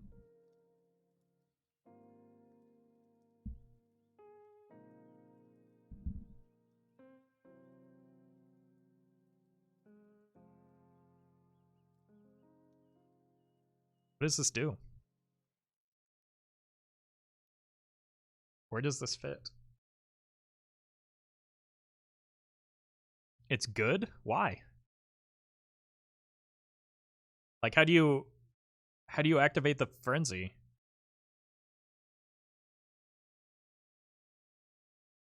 Mechathune deck?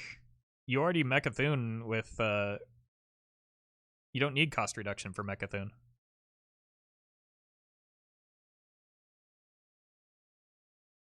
It's a card for a combo deck? Yeah, but what combo? Okay, I could see Penflinger for the combo, but for the activator, but what combo do you need this for?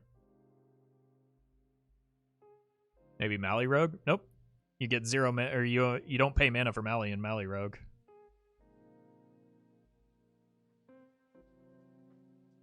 Like,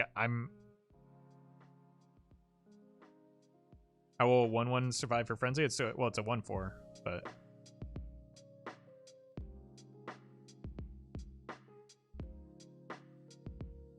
Quest Rogue?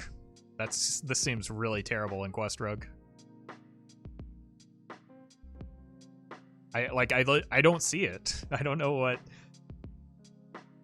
You get 1 cost reduction from this. What benefit do you get from 1 cost reduction in Rogue?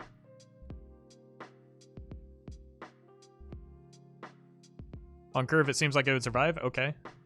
So you get 4 cards that you drew in your opening hand reduced in cost. So it's like an okay tempo play, but you're giving up tempo immediately for tempo later in the game.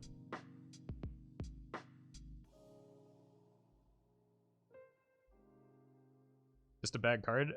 I mean, I'm not saying that just yet. I just don't know why everybody is so high on this. Like, I could very well see this being a terrible card. Rogues, yeah, exactly. Rogues have prep. Like, they're not paying mana for cards. I don't see where this fits.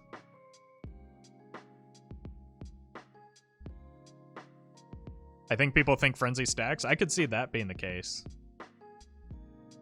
But the fact that you only get 1 cost reduction, and the best chance you have at this is when you play it on curve, meaning you just end up with your opening hand reduced. So it's not a combo activator or valued play, it's just a tempo generator. Frenzy doesn't stack? No, Frenzy is a one-time use. A one-time effect after the survives damage. So not only does it have to take damage, and it only goes off once, but it has to survive that damage.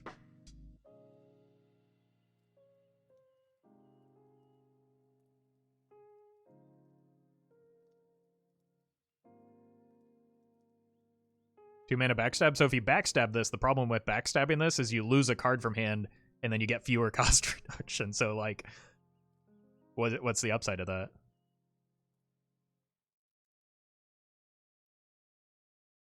Yeah, I just don't see this card being that useful.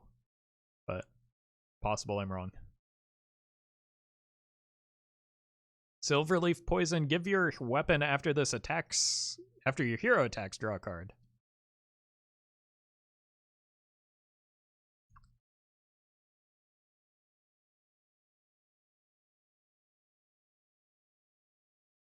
I don't know if card draw is the thing that Kingsbane Rogue needs. Because it feels like it already has infinite cards.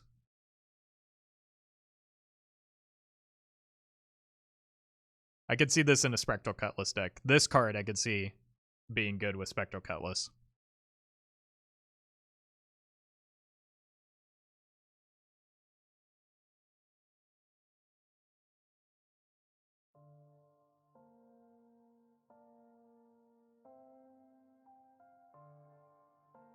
Like, I don't think you want to spend 2 mana in Kingsbane Rogue to not deal more damage.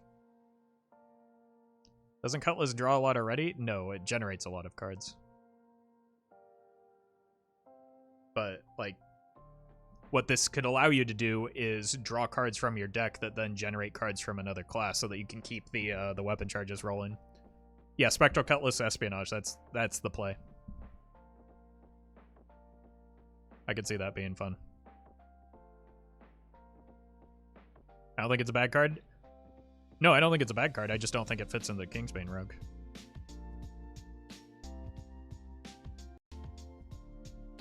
Like, spending 2 mana on not damage in Kingsbane Rogue seems like bait to me.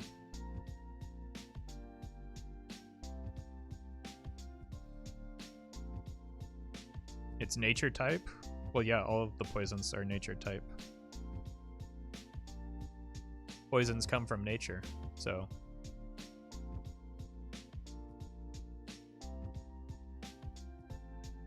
Wicked Stab. Boston Stab. I like that. Deal 2 damage. Upgrades when you have 5 mana. So 2 damage, it goes to 4. Then, wow, it doubles. This could be a Malygos card. Because you want a combo at 5 mana anyway, right? Or around 5 mana. And yes, it does go face. So this is just a good card. It's... I wonder if it's better in Kingsbane than Eviscerate. Like, Kingsbane doesn't get the 10 mana ever, but it does get to 5 pretty frequently, so it's a better... it's probably a better Abyss in Kingsbane Rogue. Is Malygos redesigned? Yes, but that's a different card than Malygos. Most rank spells look weak. This looks decent. I think the Hunter one is really strong too. But yeah, this seems like a good card. Because 2 mana deal 2 damage is almost okay, even in the early game, but...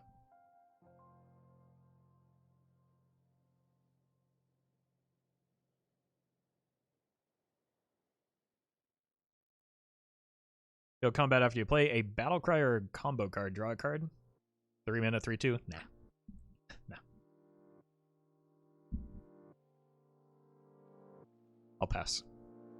Swine Tusk Shank. After you play poison, gain 1 durability. That's not a card in Wild.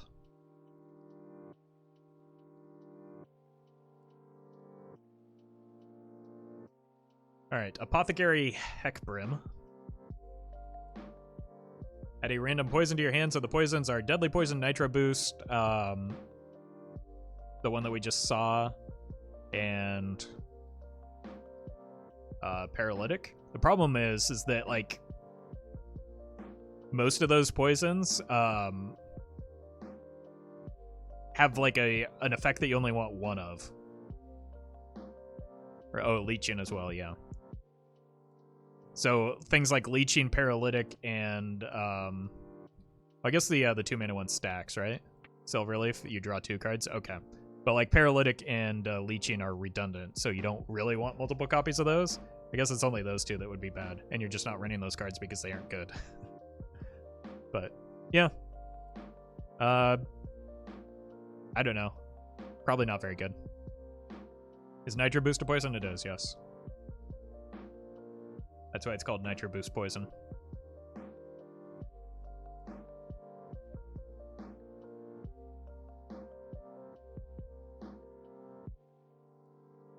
Alright, Oil Rig Ambusher Battlecry, deal 2 damage. If this entered your hand this turn, deal 4 damage instead. I mean, it's a cool card, I just think it's kind of slow. Zarillo is a toxin, yes. I like the concept of this, I just don't know where it fits, so probably a pass. Especially in Wild. Alright, Scabs Cutter Butter. The card everybody's freaking out over. Definitely looks strong, but where this is going to fit is kind of limited in Wild. I think where it goes is a like the tempo shuffle rogue.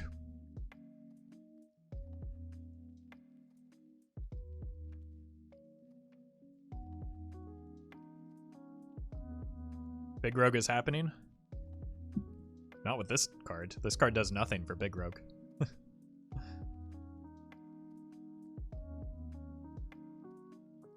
Combo for Pillager? Yeah, it helps with Pillager. It probably goes in there. The problem is that it kind of messes up your draws with Polkelt and Hemet.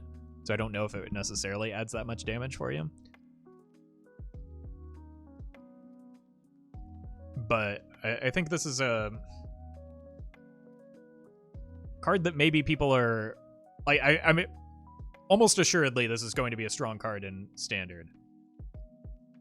I don't know where it fits in Wild.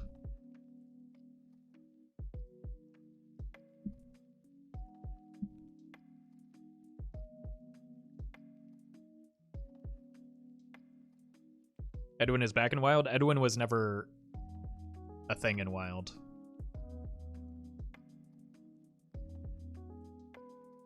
It's like prep with a body sometimes. And prep's a good card. Like, I think it's a good card. I just don't think it's like a game-breaking card, especially in Wild.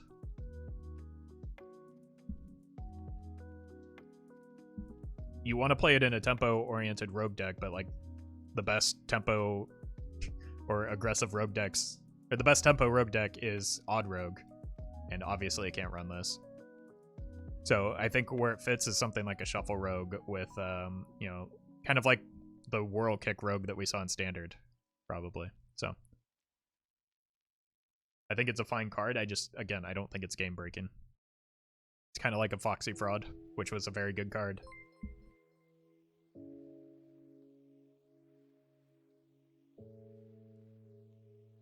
Does this stack with Shark? Yes. So your next spells will be cost, or your next cards will cost 6 less, but I don't know if that's like a payoff worth building towards. DJ, thank you for the 4 months. I did have a nice weekend, thank you. Would it be good in Mill? It's good for freeing up hand, so maybe. But I don't know. I could see it in Mill.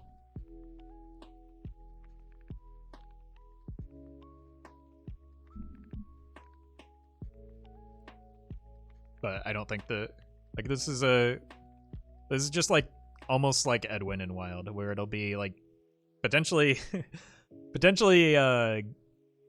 game deciding in Standard, but not really relevant in Wild. So all right, on to Shaman. We're going to start moving through the neutral cards probably a little bit faster than we did the class cards. I think this is one of the best cards of the set. And I think that's in part because Murloc Shaman's going to be pretty nutty. This is just a better Murmy. Murmy was already a good card. You play this on one, you smile, and you move on. So, pretty good. Chain Lightning, deal 2 damage to a minion and 1 random adjacent one. That seems good. What does it upgrade to? Why aren't we seeing the extra? Is it 4 and 6? Or 3 and 4?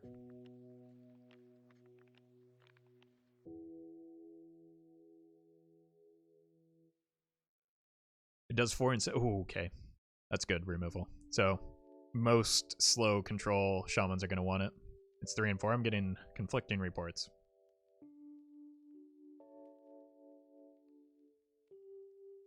Three and 4. Oh, okay. I now have an equal number of people saying 3 and 4 that said 4 and 6. 4 and 6 seems too good. It's got to be 3 and 4.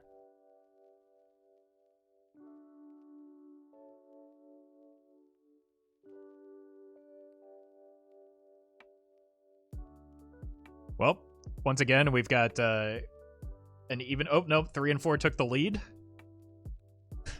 I'm just going to Google it because people are just, like, saying... A large number of people are just saying words that are untrue as though they're true in chat right now. And very confidently at that.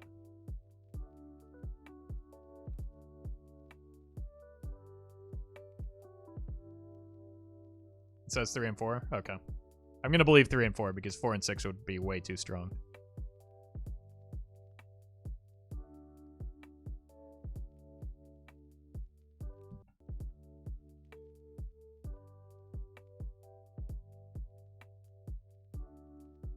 I know we're living in a post-truth world, chat, but like on this stream, like there is still truth. And only one of those could be correct. All right. This card is really good.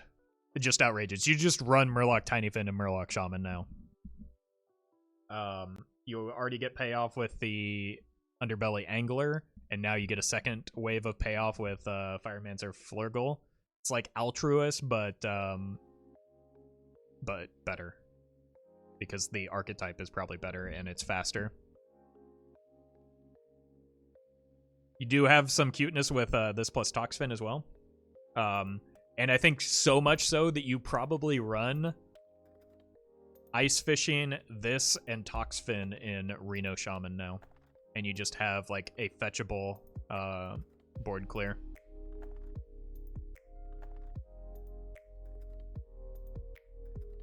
But even without Toxfin, this is a high quality card. This is nutty. Like you,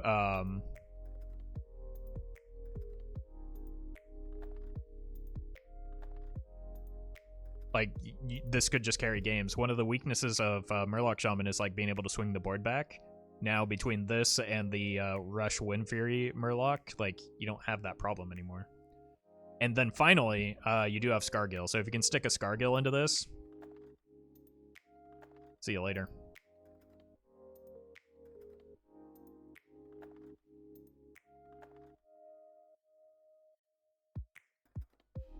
So, yeah, just, like, those are, like, you're already running Toxfin but in Murloc Shaman, but you don't need a Toxfin for this to be a good card.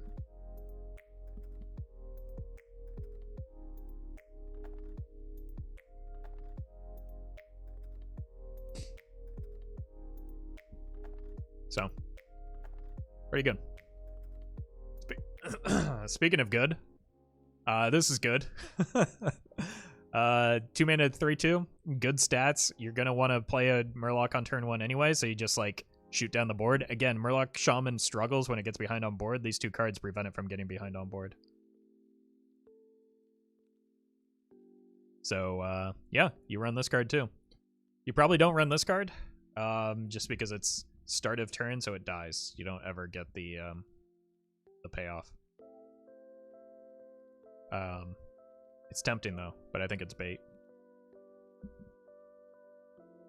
Murloc Quest Shaman, yes, exactly, but then you take the quest out of your deck because it's terrible and does nothing for you.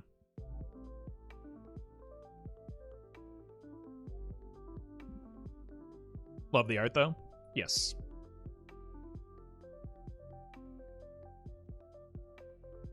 Arid Stormer. If you played an Elemental last turn, gain Rush and Wind Fury. I think there's some potential for, like, eventually we'll get to the point where you can just play a mid-rangey Elemental Shaman, right? And I think this is maybe one of the cards that helps you get there.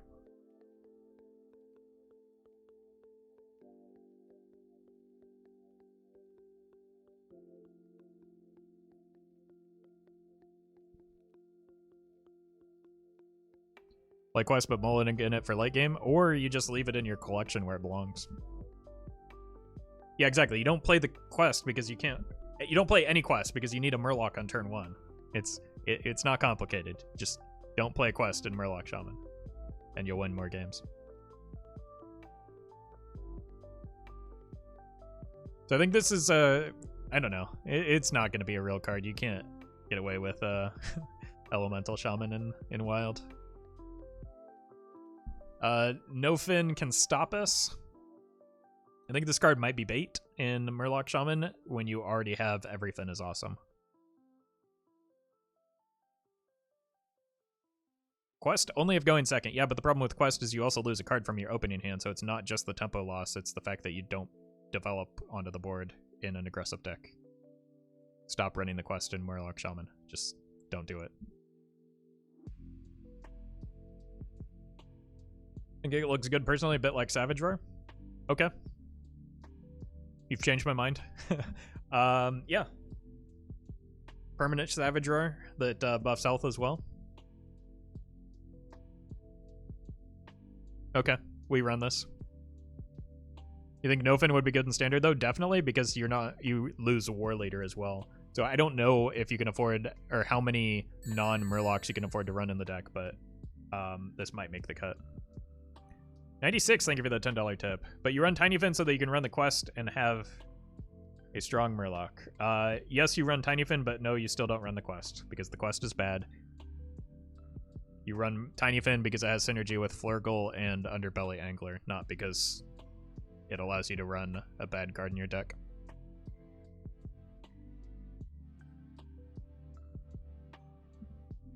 Also, why wouldn't you run 4 Everythings? Because you have to pay mana for this one. But it's pretty good. That's a first right there. What's a first? Brukin. 4 mana, 5/4. If you can find a way to copy this, maybe get some spell reduction. This is like a baby Malygos. I think a lot of the damage spells that go face in Shaman are nature spells, so. There seems to be a misconception that many quests are good. I think the misconception is that because a card says a word on it, that if you add cards that fall into that word's category, you must add the quest, or you must add card as well. But like, the Murloc quest actively makes Murloc Shaman a worse deck.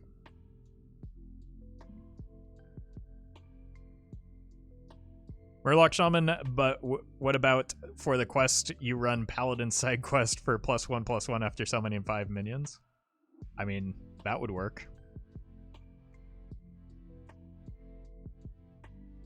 Someone in chat changing your mind? Oh yeah, that's true. I think this is like, this has some potential with the bird, the Phoenix thing, as well as like it's a replacement for Malygos at a lower cost. So you need more spells.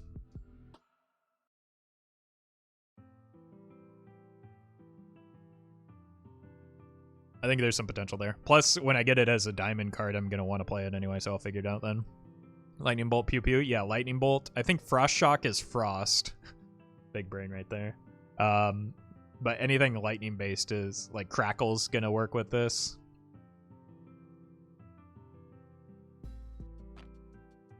So there's some potential there. Earth Revenant, deal 1 damage to all enemy minions. Again, Lava Burst. I'm thinking Lava Burst is probably fire.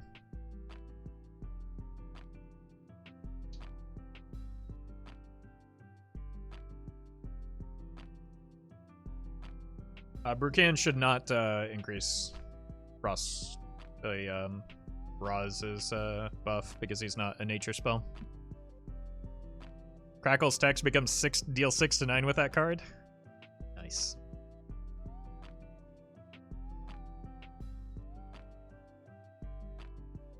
They said that Shaman's gonna get fire spells, so I'm pretty sure Lava Burst is going to be fire, guys.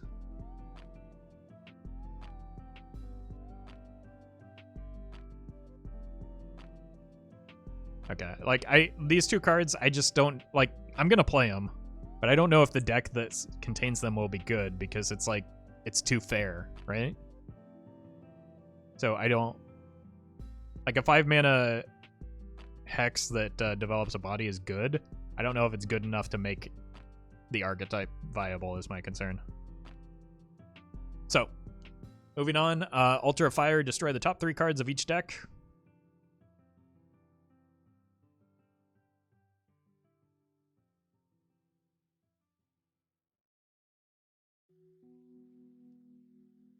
Yeah. I mean, it's probably got some use cases. I don't think it's relevant unless you're playing for the legendary card.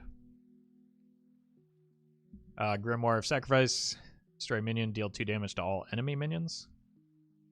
I could see this being good in like an egg warlock that wants to sacrifice minions but doesn't want to blow up the entire, but still wants to retain board advantage. So something like a Death Rattle egg warlock would be pretty good. 8 warlock would run it, but destroying the top 3 cards of each deck don't do anything unless you're playing a priest that just played Polkilt. So this is a card that costs 1 mana to do nothing. Unless you're building around it.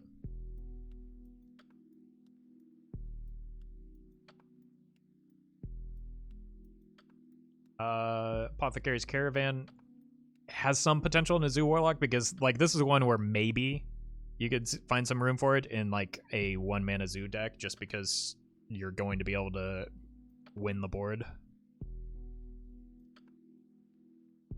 But that's about it. I don't think the Caravans are going to be that good. Imp Swarm, summon a 3/2 Imp. And it summons 2 and 3.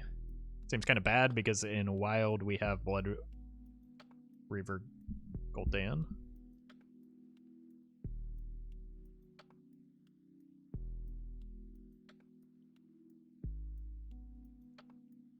So nope. This is a card that maybe pays off with the Altar of Fire, but I don't know if you want to build your deck around that.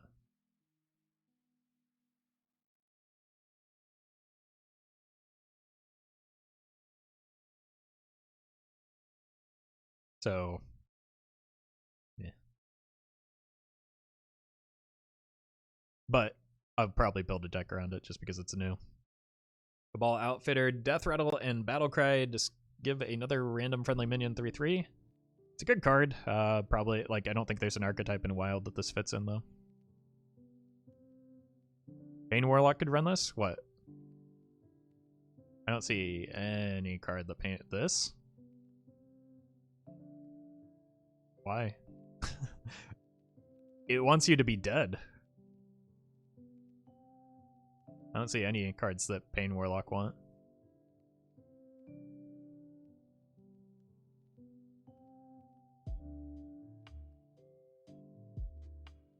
Zoo could top that as a 3-mana card. Yeah, but in Wild, Zoo is just not really a thing.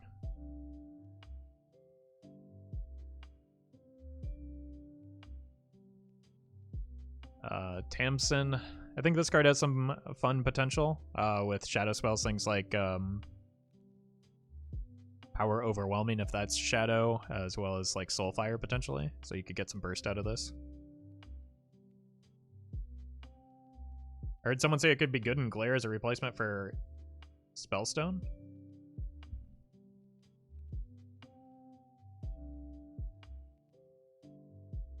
Is your deck... You don't empty your deck that fast though, do you? And like, isn't the opponent dead on turn 5? Like, I don't get that. Like, why isn't your opponent dead?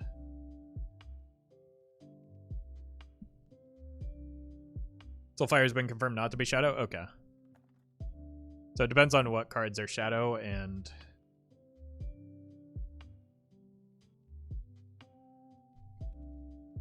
What about something like Grim Rally?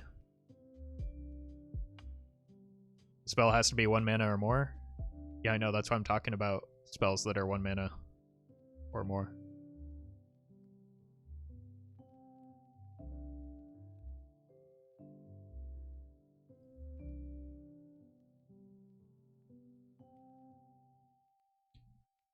Dark Bomb?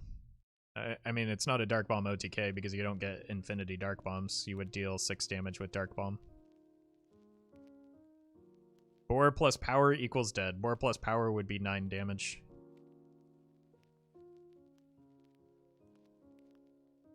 If you play the 0 mana spell, it doesn't give you another one.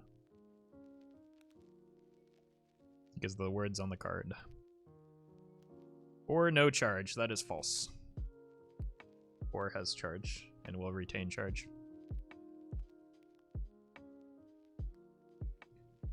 Or also has rush now. No, it doesn't.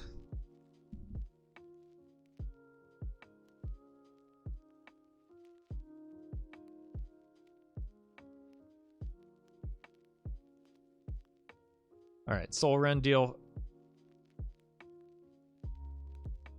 5 damage to all minions. Destroy a card in your deck for each killed.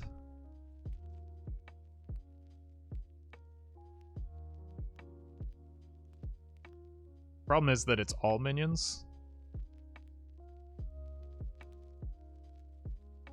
So I don't think that you want to pay 4 damage or 4 mana for 5 damage to all. It's a better Hellfire.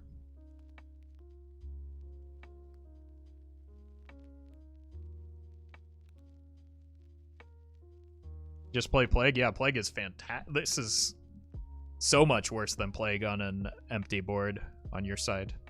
I agree.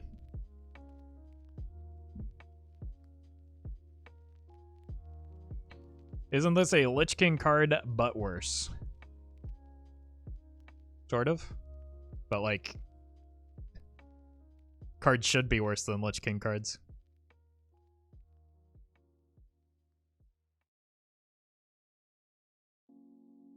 I think you just run this as an activator for this guy, though. I think that's the only reason I see that being played.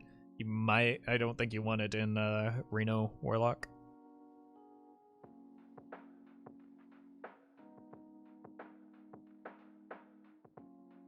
Hey, Alex. So this is the payoff for destroying your deck. But I don't think it's good enough. Niru seems really good in Reno Lock.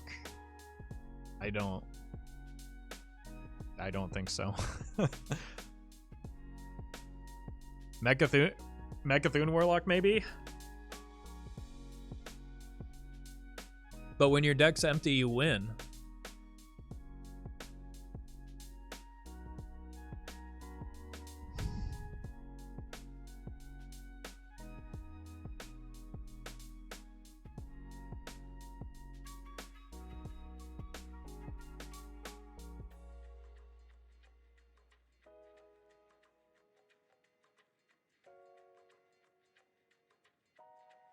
Like, it's just Nami. But, like, it costs less mana, so maybe you can do more with it. I don't think it's worth building around, but I'll certainly try and make it worse. Or make it work. It's just Mechathune, but worse. I mean, it's just Nami, but, like, without setting up 30 damage. So yeah, no, I don't see it. Costs 1 less while your deck has... Costs 1 while your deck has 10 or fewer cards. Okay. This is probably the... This is the best payoff card that I've seen for, like, emptying your deck. But even then, I don't know if it's good.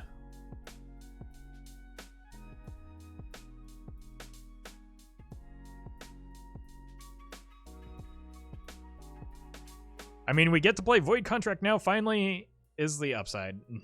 I don't think get to and play a Void Contract are just like phrases that you want to string together in a sentence.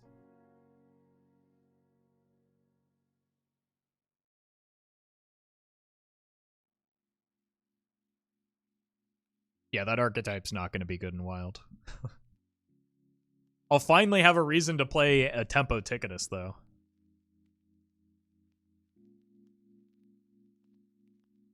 That's my dream. All right, Frenzy. I think this is just a fine 1-drop, but probably not of equal quality to some of the 1-drops that we have in Wild already.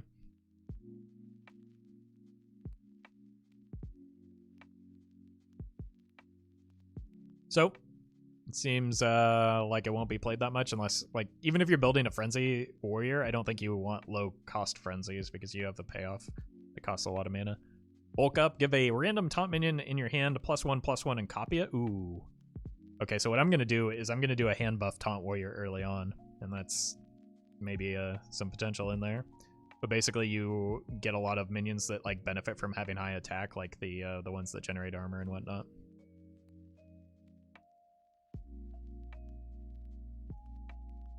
You can give it charge. You can give this charge. Okay, so when it has charge, it has 14 attack. At most. Yeah, 14 attack at most. 15.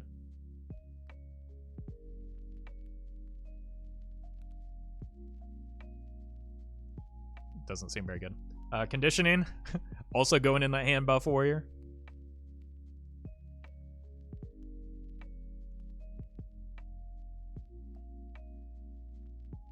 It counts heroes? Okay. And then you copy it? Okay, so that's 6. That's 6-7 mana for all that. And then you like not only that, but you need an entirely full board on both sides of it, which is incredibly rare. Like, that's just not real life.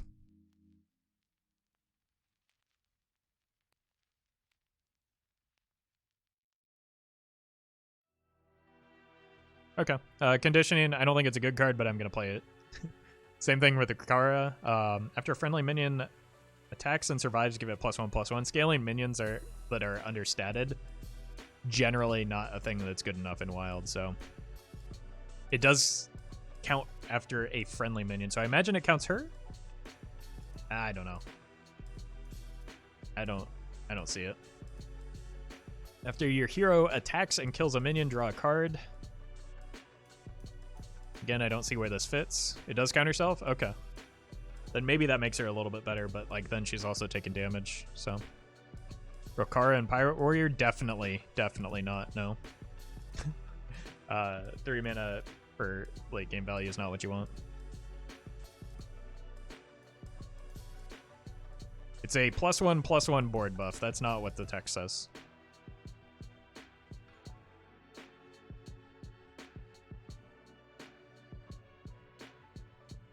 Like, why are we trading in Pirate Warrior?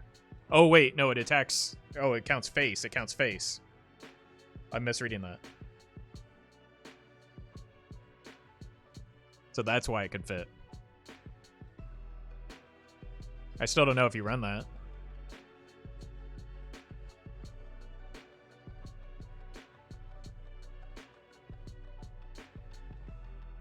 Is a 3 mana 2/3 fast enough? Okay, we can test it. I think it's maybe now it's better in like a tempo warrior like the one that we just played. It has some potential. Maybe cut a captain? I don't think you want to do that. I think it's worse than a captain.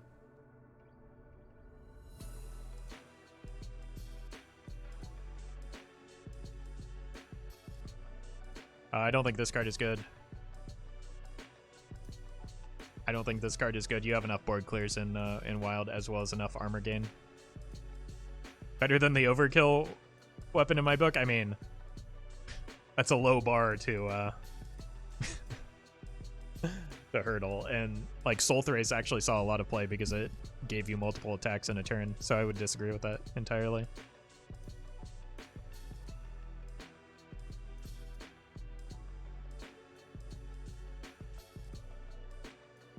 Four mana, 3/3, draw 3. Surely that's at least playable. What happens when your opponent has bigger minions than, like, once you get into turns 5 and 6, how are you going to activate this? And also, yeah, you just have Ankar. Why wouldn't you just run Ankar? Alright, 4 mana, 2/6, Battle Cry and Frenzy. Deal 1 damage to all other minions. It's a good effect, but it's slow when you just have,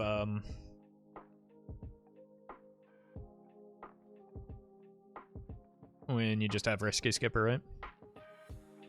I think it's way too expensive.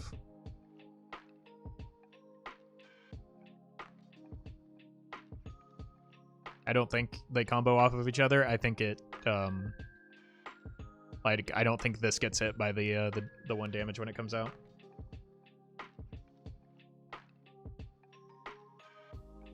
But I could be wrong.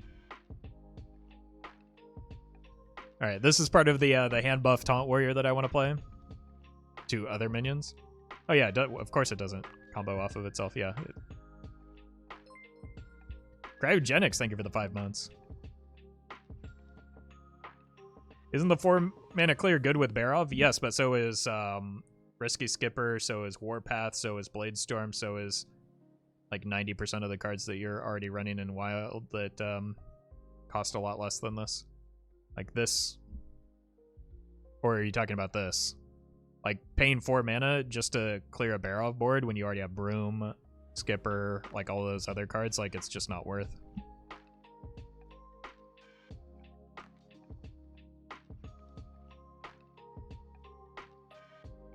But I like this card because I like buffing things. You can run Serenite Chain Gang in that quest or in that hand buff Taunt Warrior as well. And this is like another Serenite Chain Gang. So I'm into it. I don't think this card makes it though in any deck. Rush, Frenzy, draw card. Maybe it's okay. It's 5 mana, 4/5 draw card. You're paying 1 mana for the card draw. Maybe not even 1 mana because you're getting Rush off of it. It's maybe an okay card to generate off of the 1 mana Pirate. But that's about it. It's an ogre, so it's overpowered. Yeah, but it only does have 1 head.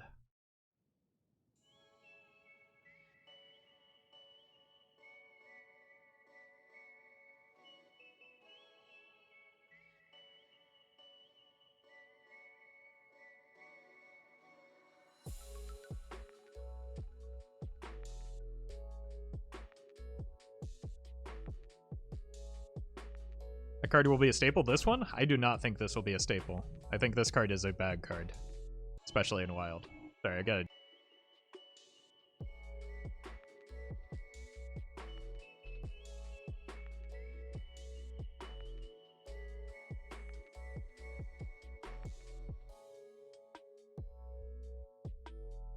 Overlord Sourfang, resurrect 2 friendly frenzy minions, deal 1 damage to all other minions.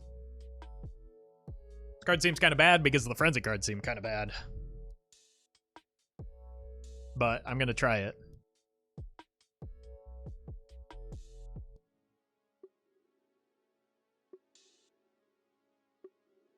Alright, on to the neutrals. We're gonna be going a little bit faster through these. Battlecry, the next elemental you play costs 1 less. It's a decent elemental. It's probably worse than Firefly, and I don't know that elemental decks are ever going to be a thing in Wild. It might help in like odd elemental mage because it shores up your curve. Firewatch Post can attack after your opponent draws a card. It costs 1 more. I don't think the Watch Posts are going to do anything because they... Well, I don't know. This is kind of funny. What if we play this in like Call to Arms Paladin? I think the Watch Posts are going to be bad. Hecklefang Hyena. Battlecry, deal 3 damage to your hero. It's like a neutral Flame Imp with a Beast tag. So it could be good in Hunter. It's a good card. I don't know if it's good enough, though.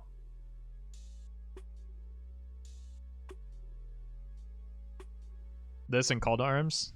I mean, you've got a lot of good 2-minute hits in Call to Arms already, but yeah, I could see that. It's just a decent card. You control a Murloc, gain +1/+1, so another good quality Murloc. Like, it's going to be hard to make Murloc Shaman just because I don't know what I'm cutting. Like, I don't know how I make room for these cards.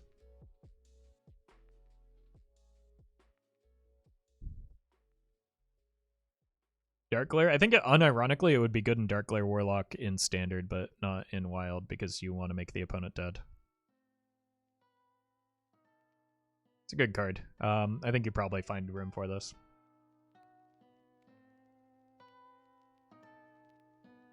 I think you maybe try and find room for this too. After you summon a Murloc, give it +1 attack and rush.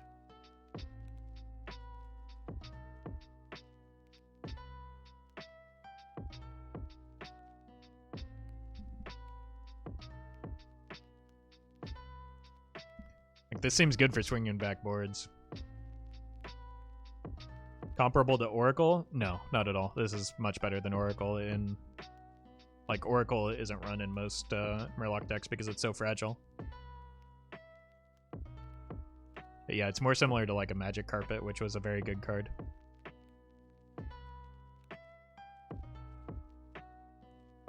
It's also summon, so yeah, Call to Arms works.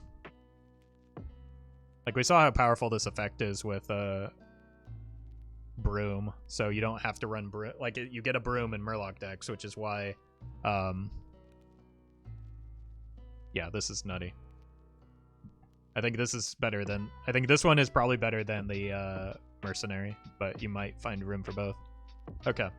Oasis Thrasher, deal 3 damage to the enemy hero. So it's a River Croc, but it hits the opponent in the face.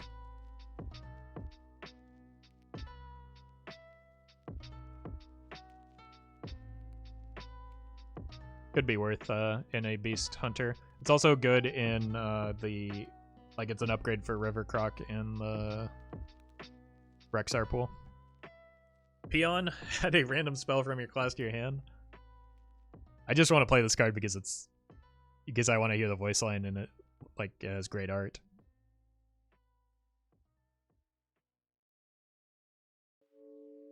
Battlecry, your next spell this turn has +2 spell damage. We've seen this effect before, and it's been pretty weak, so I don't think this is going to be the card that changes that. So, sorry, buddy. Oh, look at this guy. If you're holding a nature spell, gain +2 health. Probably not going to do it, no.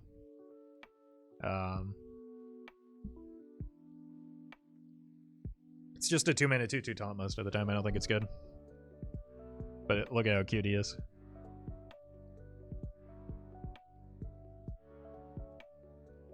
Your Death Rattle cards cost 1 less. Oh, What? I didn't see this card earlier. Could this work in the, like, this could work in an Undertaker deck.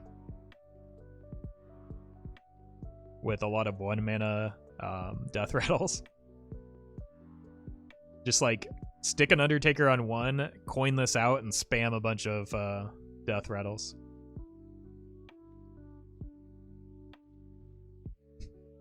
We'll see. I think that's maybe too cute, but we'll see. After a friendly secret is revealed, gain +2/+2. Oh. This is your 3-drop in Secret Paladin.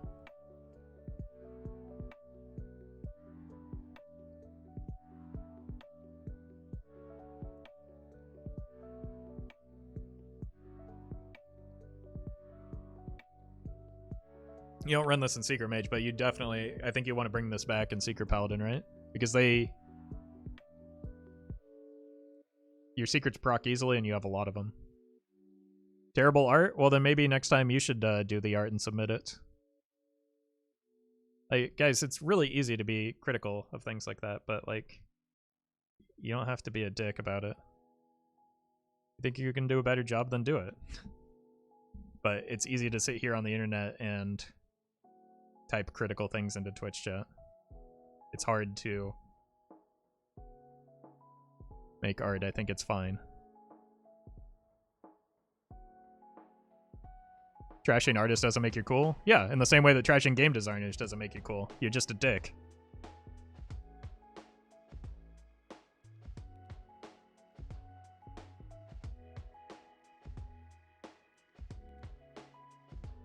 The art's not even bad? No. I agree with that. It's not bad.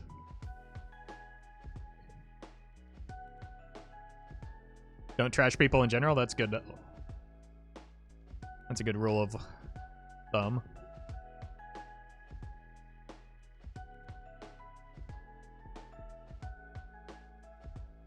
But, like, the internet gives a platform to people that, like, can just be incredibly critical of others without adding anything of value themselves, and it's like, what does that accomplish? Why? Also, Matt Dixon is, like, legitimately one of my favorite artists in Hearthstone, and I will fight you over that.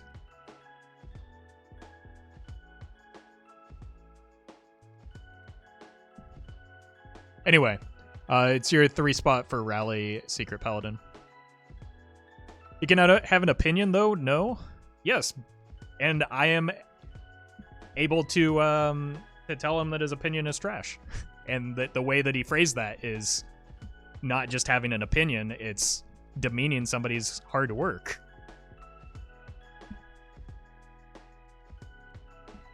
Somebody put effort into that, and you're just gonna... Your comment is just terrible art.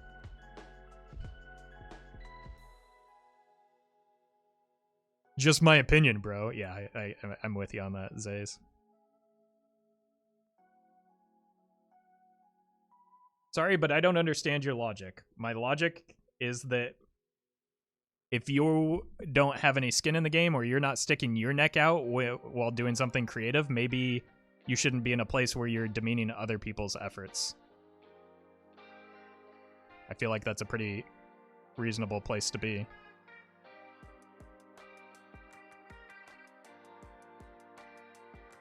Like, all I'm saying is that it's very easy to say, this thing sucks, I do not like. It's very hard to put something out there creatively.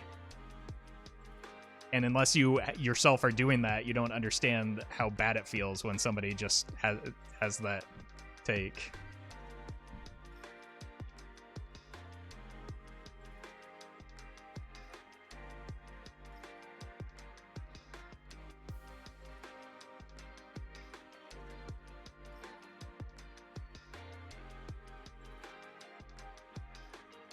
We're just moving on.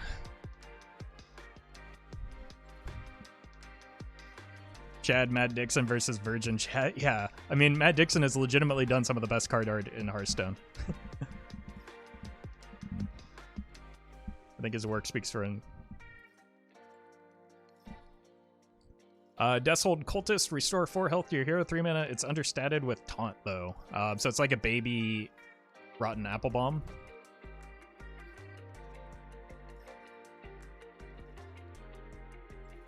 It's a fine card. I don't know if it's where it fits, though.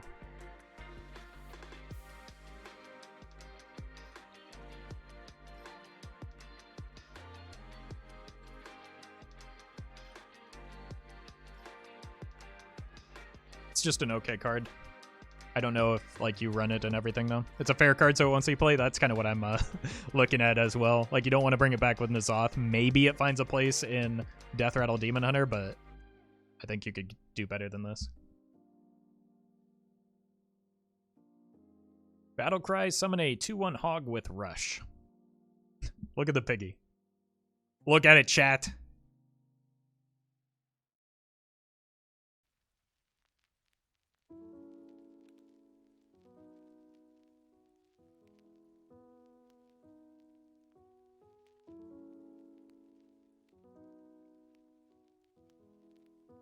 Oh, man.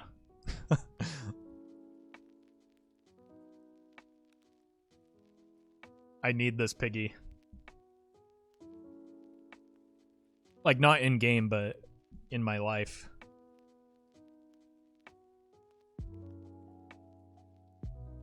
And, yeah, it is a solid arena card. I don't know if you're playing this in... Well, what is it? It's a 3-mana 5/3? You just run this in an odd deck?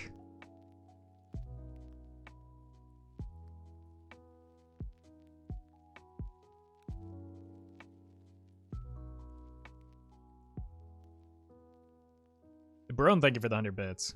Another addition to the cute deck? I mean, this card just seems good, right? It's a 3-mana 5/3, 2 of that damage removes something.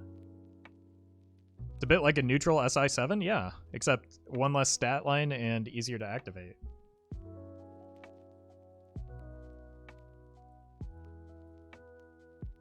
Token Demon Hunter, definitely.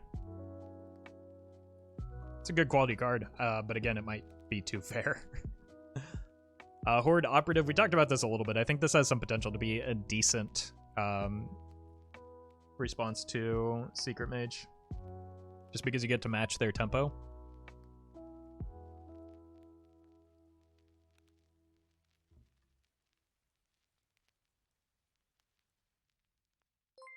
Cryogenics, thank you for the 100 bits. Is that a typo or did they increase the crafting cost?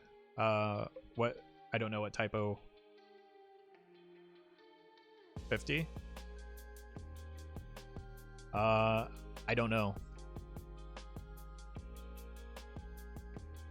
There hasn't been an announcement on it, so I'd... Was it 40 before? It might just be a typo. That's like...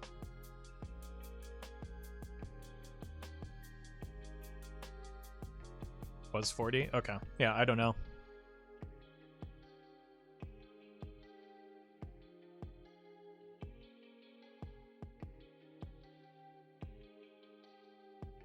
We'll have to wait for confirmation on that. Alright. Horde Operative could see some play, but you know how I feel about tech cards.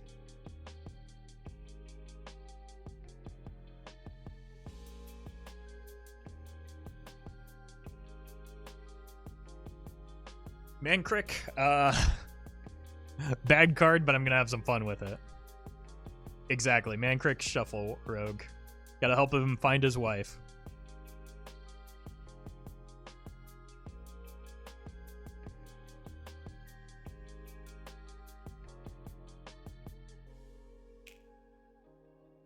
What does the wife do? So it's a cast when drawn effect that summons a 3/10 Mancrick that attacks the enemy hero immediately. So he get big mad.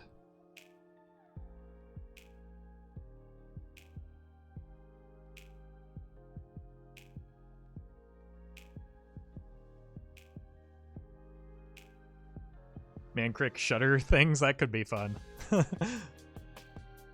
That's a fun, yeah, like that's a pretty fun win condition. But this with Stowaway and Faldori Strider could be good too.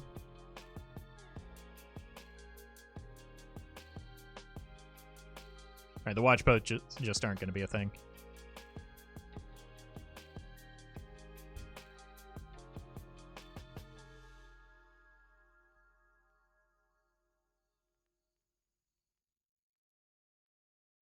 Like, slow value generation is not what Wild wants. Battlecry, give your weapon +1 attack. This is another good pirate that you want to generate but not run in your deck, I think.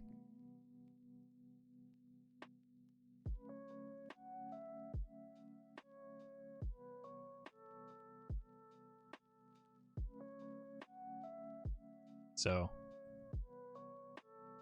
probably not worth. Odd Rogue, I think you already just have the Volpera, right? The 3-mana 3/3. I think that's just a better card.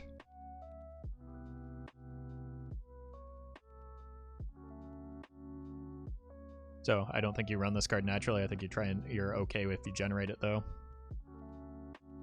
Frenzy, gain Divine Shield. This card seems kind of cute, but again, it's probably too fair.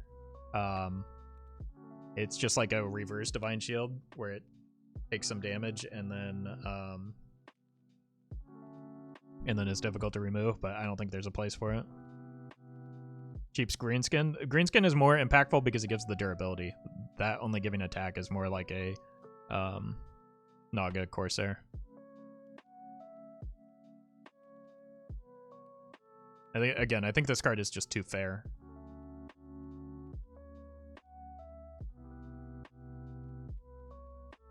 Poisonous Battlecry. Does this go in the Rexar pool? Or are there too many keywords on it? If it does, it's a good hit off of that as well, but that's about it. Yeah, a lot of these seem to be arena cards. This card, I'm pretty excited about. I want to play this in hand buff Paladin early on.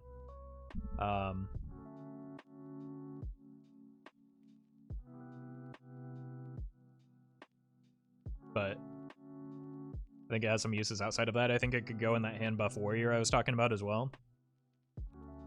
The thing that makes this really good in hand buff Paladin is not just like the fact that it does AoE damage. It's that in doing AoE damage, it shores up a weakness that hand buff Paladin has, which is a wide enemy board. On top of that, it also gets drawn from Crystology, and like rush minions scale really well with hand buff, so it's like it works really well. In Priest, it's a huge heal with Apotheosis. Yeah, that's not really a thing that you're building around in Priest. You could also like Divine Spirit Inner Fire this.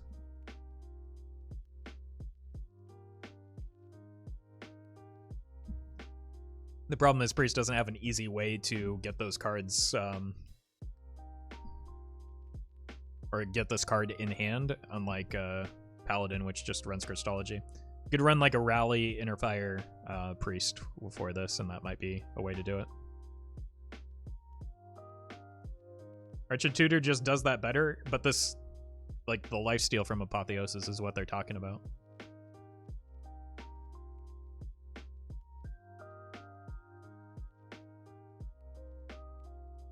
So I think it's a good card. It has some potential cute combos. This is another watch post, so yikes. 4 mana, 5/7, deal 5 damage to your hero. I think this card has some potential in Death Rattle Demon Hunter, because it's just a bunch of stats and you don't care about taking damage.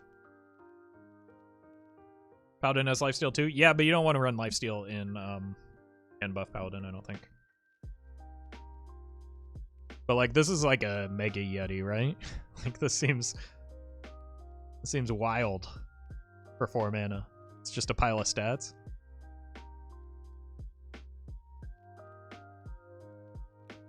It's a neutral Pit Lord, but yeah, not necessarily something that but like not immediate, so that's relevant too.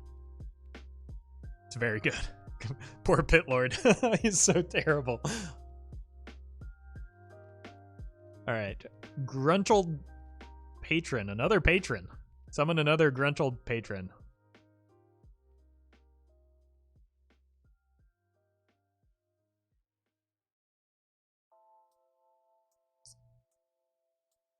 That works with like the second Gruntled, it works the same way as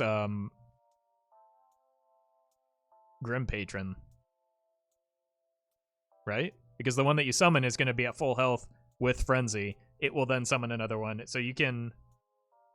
Yeah, it only procs once, but like how many times are you like actually getting double patrons off of like the fact that it has 3 health, you're not getting a whole lot of patrons off of a single patron anyway.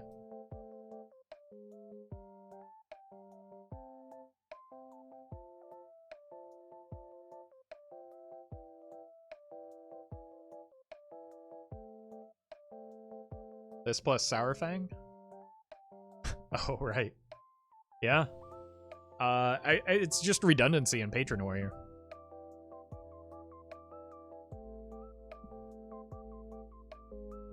And then you get to, yeah, you get to go again when you get the Sourfang, so. It's pretty much the same as Grim Patron, but almost and a little bit cheaper. So you lose the ability to summon 2 patrons off of a single patron. You gain the ability to get those turns a little bit earlier, and you gain some redundancy with the deck, so. It's not literally the same because, like, Frenzy only goes once.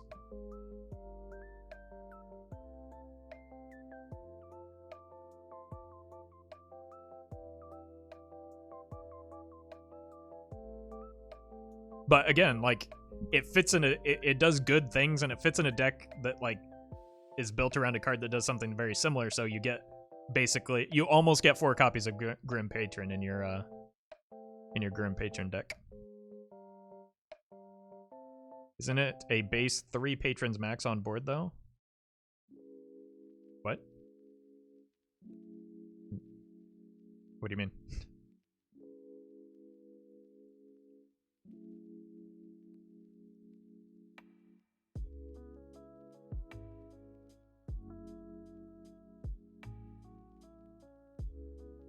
Frenzy activates only once, yeah.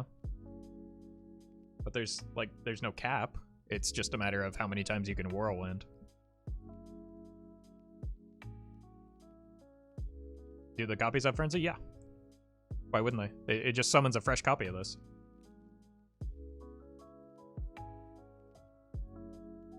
You kill the old ones? Yeah, but if you give them Rush, you trade them off first. So, I think it's fine. What? This is a big old pile of stats for Oaken Summons.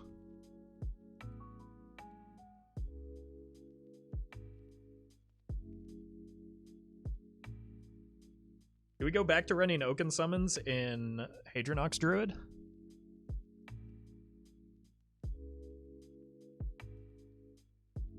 This replaces Zuldrak? Sometimes. Like, you might want Zuldrak if you care about Big Priest, but I don't think that... I talk about this a lot, but I don't think diluting a res pool matters against a Big Priest anymore. One of each? No, one is definitely better. You play the one that's better.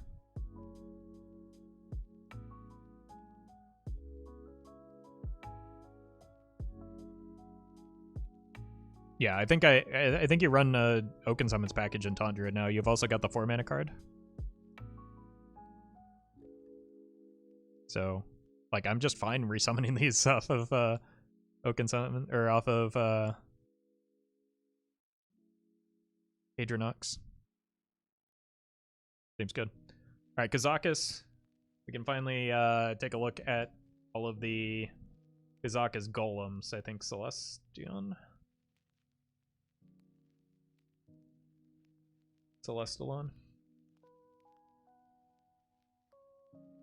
Let's take a look at what they are.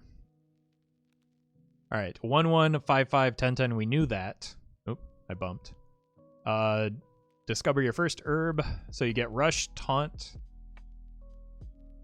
So it's 3 out of these, right? Rush, Taunt, Divine Shield, Lifesteal. Ooh, Lifesteal's relevant. Stealth, and Poisonous.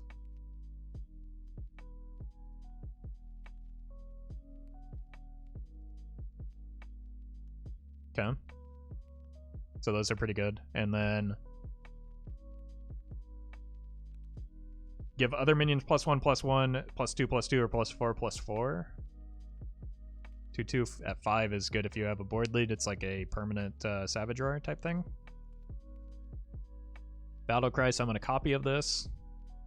Depending on what you get here, that might be relevant.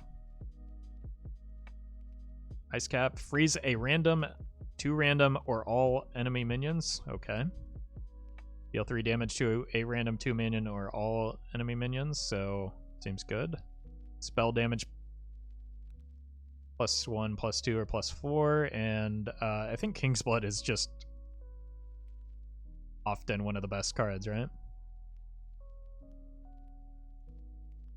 Where Wind Fury? Probably not on here because that would be too strong with some of these effects. Like if you can set up a Wind Fury and freeze everything, that seems silly.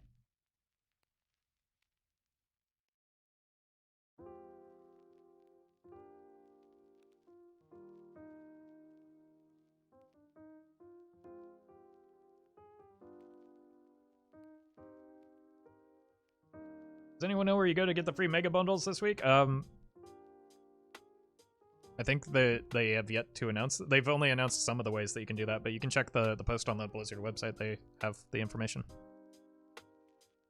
I don't know.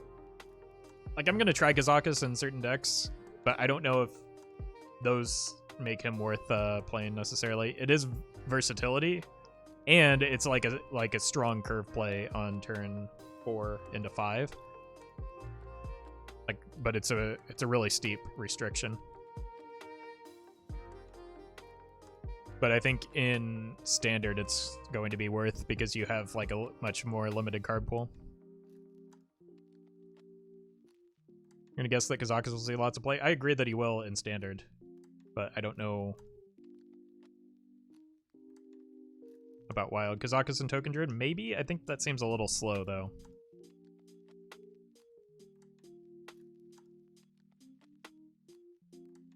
Good rogue card, but then you can't run Cutter Butter, which everybody says is going to be the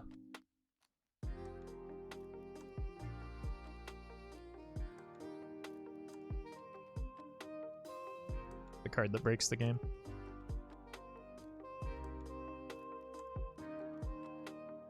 Cutting Soul of the Forest and Druid seems bad to me. Is it running Soul of the Forest to begin with, though? It's more about, like, cutting... Wait, what? Soul of the Forest doesn't run in any Token Druid deck right now.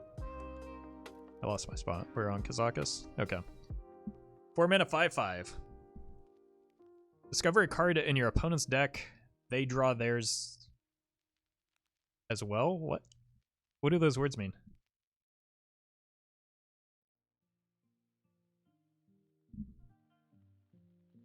Discover a card in your opponent's deck. So they just draw a copy of whatever you discover?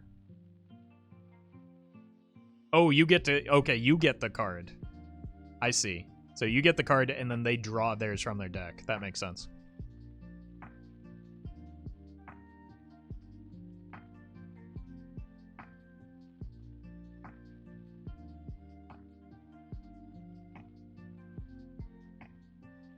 Mill Rogue easy. You don't want to pay 4 mana for a card in Mill Rogue.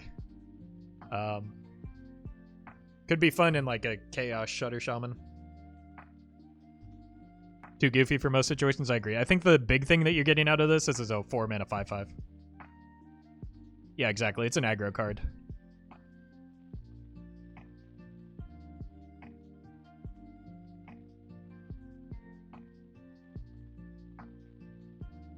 A car?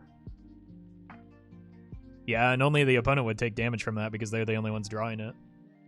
That could be funny. It's not a good Mill Rogue card, guys. This is not a card like you don't want to pay 4 mana for draw 1 in Mill Rogue.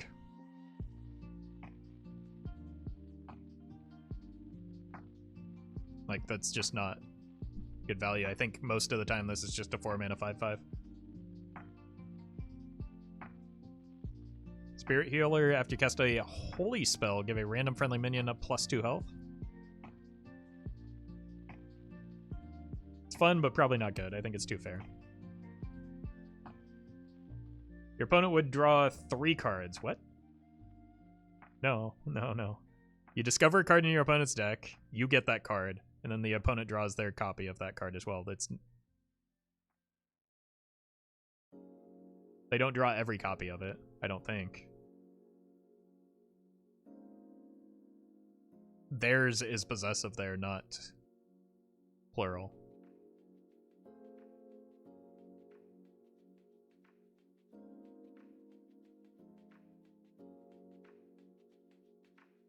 It is strange wording. It took me a minute to like actually sift through the English of it. Let reorganize the deck though? I don't see why it would. Why not put a copy on there? Because it's not a copy, they're actually drawing the actual spell, which is relevant. The card comes out of your deck. Their deck. Alright, 5 mana of Fork and Dog.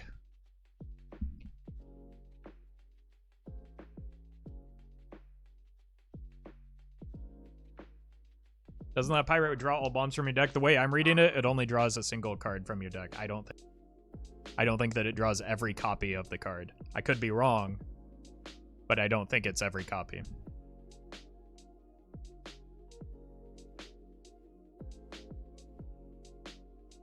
This with Sourfang?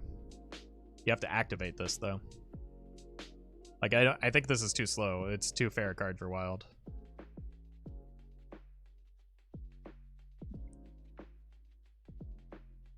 What? Summon a 5/8 Death Spawn with Taunt. These cards have been printed before. In other languages, it says only one copy. Thank you for checking that. That helps a lot.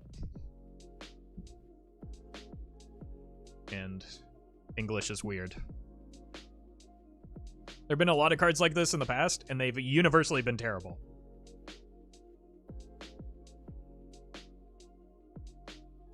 Sourfang automatically triggers. Oh, I'm thinking of the 4-mana rush guy. I get those confused. Another 1/1 for Jandis. Yeah, but this 1/1 is actually good off of Jandis. LF Darkness, thank you for the 15 months. Appreciate that support. But like the thing with these is they're very slow. And so tempo is very important in Wild, so the value of getting a 5-mana 5/8 is not there. But the fact that it does have Taunt is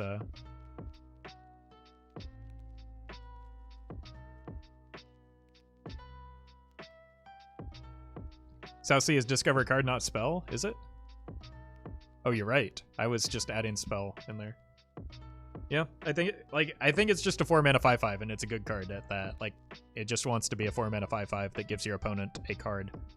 But it's like, it's card neutral, and you get to choose which card that is, so. Okay. Taunt, Frenzy, gain armor equal to the damage taken. I don't think this will fit in my hand buff Taunt Warrior.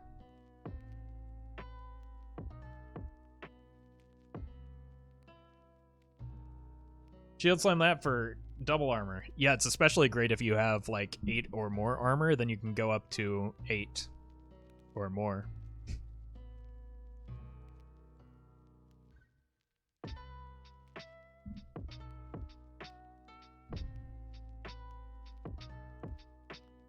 I think it's an okay card. I just don't think it's going to find. Yeah, it's another Jandis card. I can go with that. Not bad in hand buff Paladin if you're running neutral cards. You want lower, much lower cost cards in hand buff Paladin than a 5-mana 3/7. Could be nuts if you had like 20 to 30 armor. Yep. Yep, then you would end the turn with 20 to 30 armor, because if you kill this with your Shield Slam, nothing happens.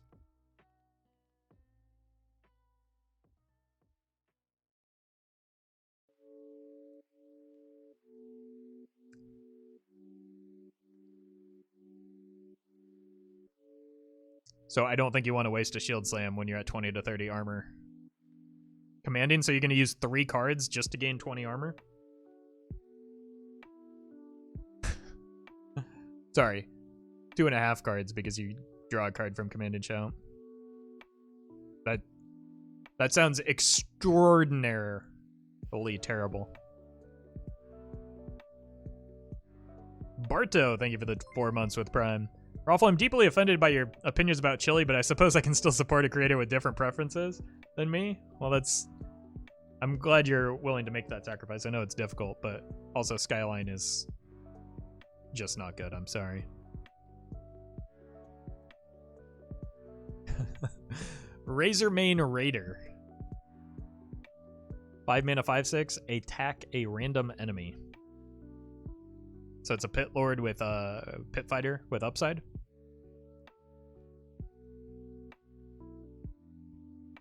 But not great upside, I don't know. Good with Rush? I mean, every card is good with Rush. It's just basically like a bad Wind Fury.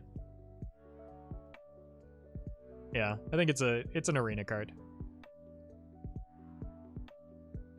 We've already seen Shadowhunter Vol'jin. Frenzy, destroy a random enemy minion. Again. Frenzy seems really good in arena though, no? Because it's just like a bunch of minions bumping into each other.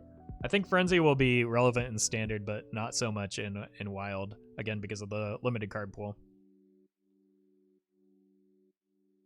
So, like, because this is the first set in a post-rotation world, there's very few cards, and you might see more Frenzy things here. Neutral removal? Yeah, but conditional neutral removal and neutral removal that's random at 6 mana, so...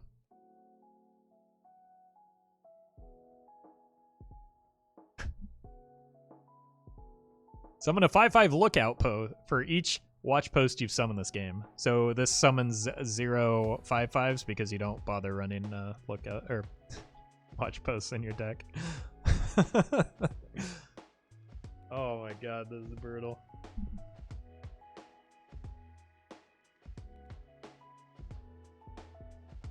Has to make a Scargill deck. I'll do it eventually. I don't want to, though. It's going to be bad. You could do something in either Paladin or Priest with Rally.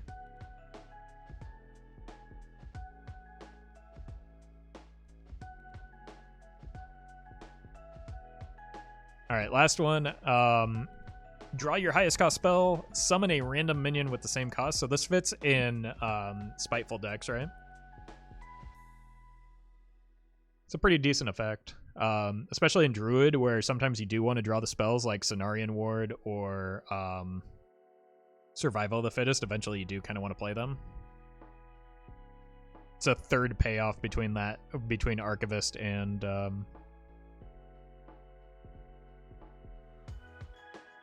don't criticize card design, Raffle. I wasn't. I think cards should be weak. But way to prove that you completely missed my point earlier. I think there's value in cards being bad, and sometimes cards are intentionally made bad.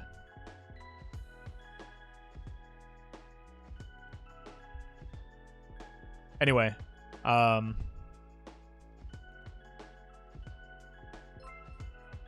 seems good. I want to play this in a Spiteful deck. It makes me want to play Spiteful again. Os. Thank you for the prime. Be nice to the cards, Raffle. Cards don't have feelings. People have feelings. And you should value those feelings that people have and take them into consideration before throwing your opinion out there about something. That was the point I was making. Set looks pretty interesting, a lot of creative cards. I agree. I don't know, like, I think relative power level might be a little bit lower than recent sets. So maybe the impact on Wild isn't going to be as heavy as we've seen recently. But I think that there are like very clear archetypes that get pretty heavy support, like Murloc Shaman definitely. You know, Secret Paladin is there. I think Reno Mage and even Mage get a lot of nice support. So, like, I don't know how many new archetypes we'll see spawn out of this. But I think that there's, like,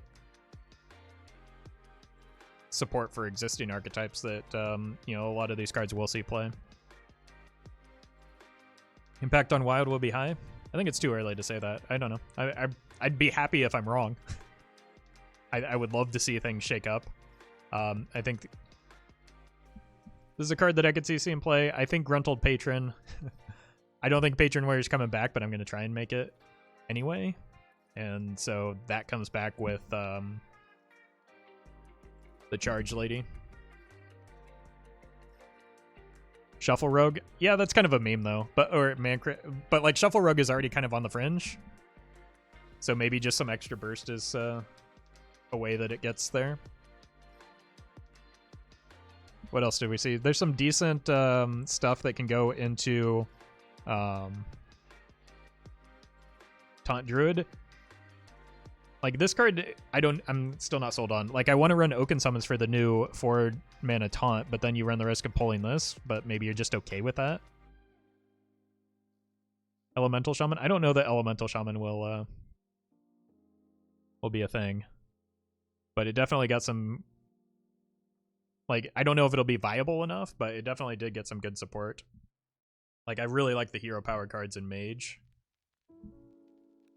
And I think they have a strong chance at being, like, legitimately good. Shadow One, thank you for that gifted sub to Christina. Appreciate that. Welcome to the Raffle Rebel. I think this card is really strong after thinking about it some more. I think this card is really strong. Like, you just shove this in every slow mage deck, and I think this, like, if you build around it, this has some potential.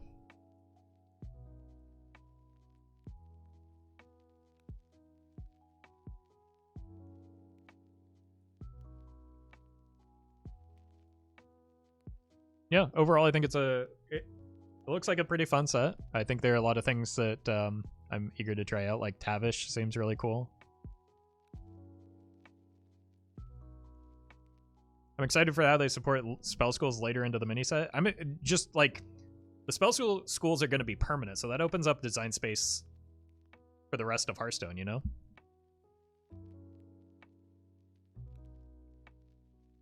So like, that's kind of a big deal. Even beyond that, I'm a little bit like, I think the class that I'm the least inspired by is like the Warlock things. I don't know what Warlock gains from the set other than a new archetype that's just gonna get beat down in Wild.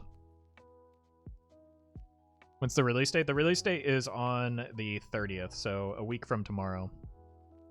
No good cards for Warrior? I don't know about that. Like, I think some of the neutral cards are good for Warrior. Like Gruntled Patron.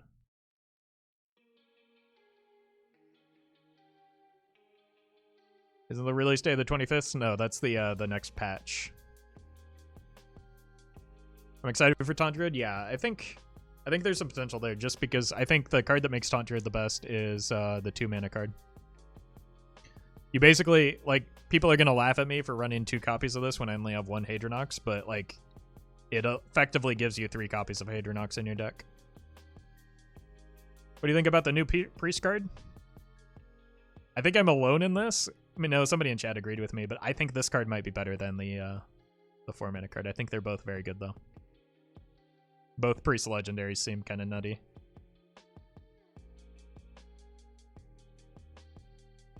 Warsong Wrangler plus Queen Carnassa is going to be nutty. Is it? I feel like you're going to be dead.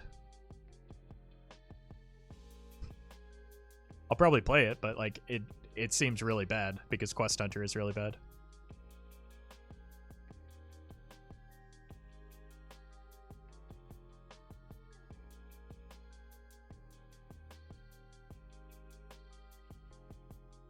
What frenzy minion would you want to resurrect in Warrior? I think I would run Sour Fang just for like Patron Resurrects and Patron Warrior, but I don't know that Frenzy is going to be a build around archetype in Wild, just because I don't think the card quality of Frenzy minions is high enough. Like, I think the best Frenzy minion is Samuro, and like, he's not good to resurrect. You want to use him in other ways.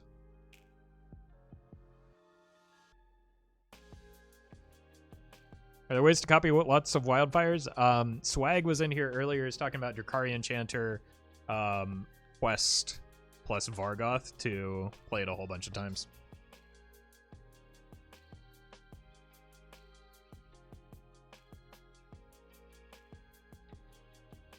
I think Burgle Rogue with Silverleaf Poison seems fun.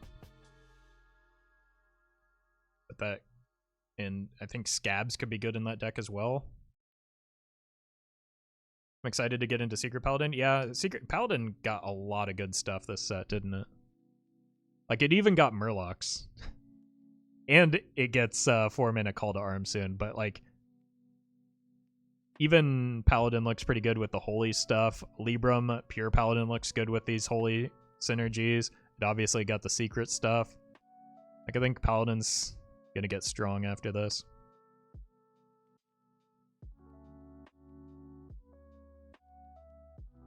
Smythe looks really fun. I agree. I'm curious if his payoff is going to be big enough. But like you don't, there's no downside to putting secrets in your deck and Secret Paladin, right? It's just like what you do. Oliver, thank you for the Prime. Do you think the Warlock Legendary will see play? Which one? I think the cheap one is the good one. Because depending on what cards are shadow spells, so I think it has potential to be good, just because it can repeat some of your spells. I don't think that this is a real card in Wild, but I will play it. It's probably going to be the first Warlock archetype I play, just because I don't see anything else like really coming out of this set for Warlock. This is a good card though. Like I said, for like an egg Warlock, which could be a thing with Undertaker coming back. Yeah, I'll play this card for sure. I'll play this in a Nomi deck just for funsies, but it's bad. With Boar, that 6 mana 17 from hand. Yeah, because it's 16 from the POs, but you need 6 mana. Yeah. That could be fun. Patch notes are up yeah, we looked at the patch notes at the beginning of the stream. They've been up for a while.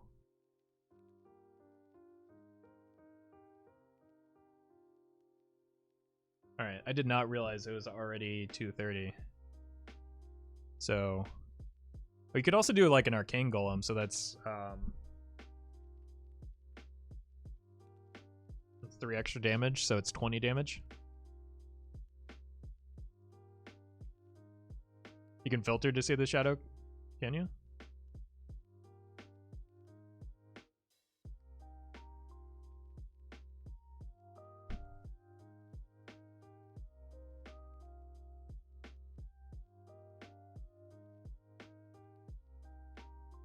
I don't think that they're...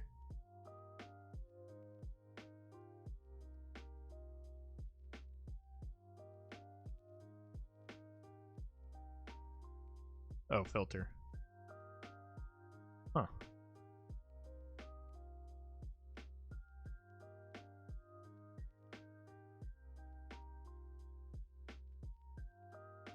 Very friendly minion if you had 5 or more summon. Okay, I think a sacrifice Warlock can actually be a thing.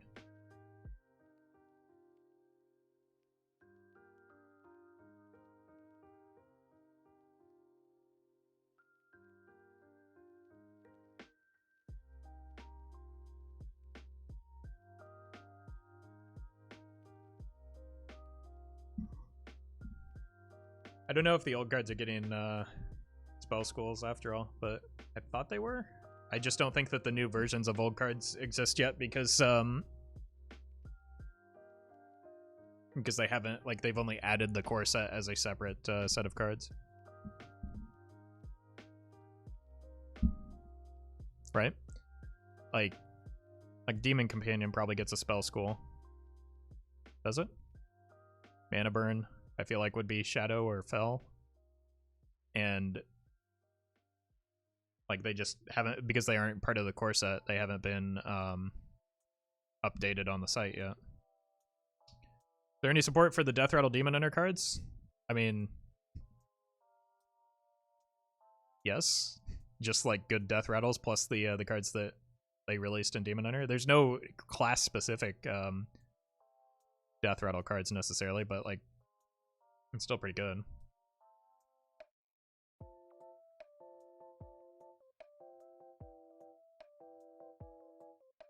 Alright.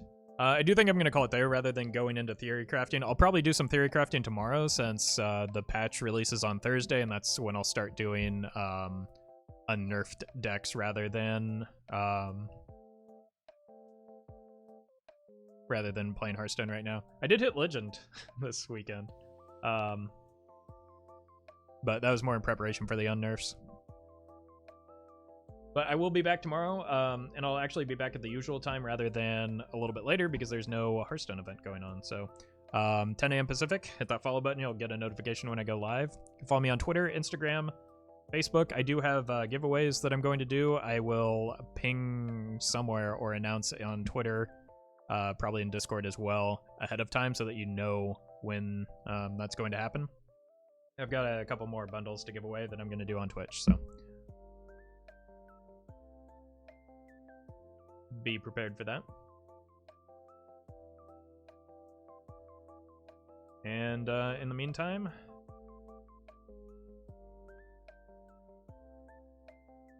don't you go hang out with Cream Puff while he climbs some wild legend ladder himself.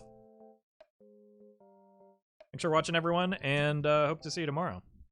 Probably be a pretty similar stream to today, but we'll be maybe building some new decks, new archetypes, now that we have all the cards available. So if you're interested in theory crafting, but also want to see what Wild is like and you don't want to watch the special streams, I will be live right around the same time, so hope to see you then. Thanks for watching, everyone, and see you tomorrow.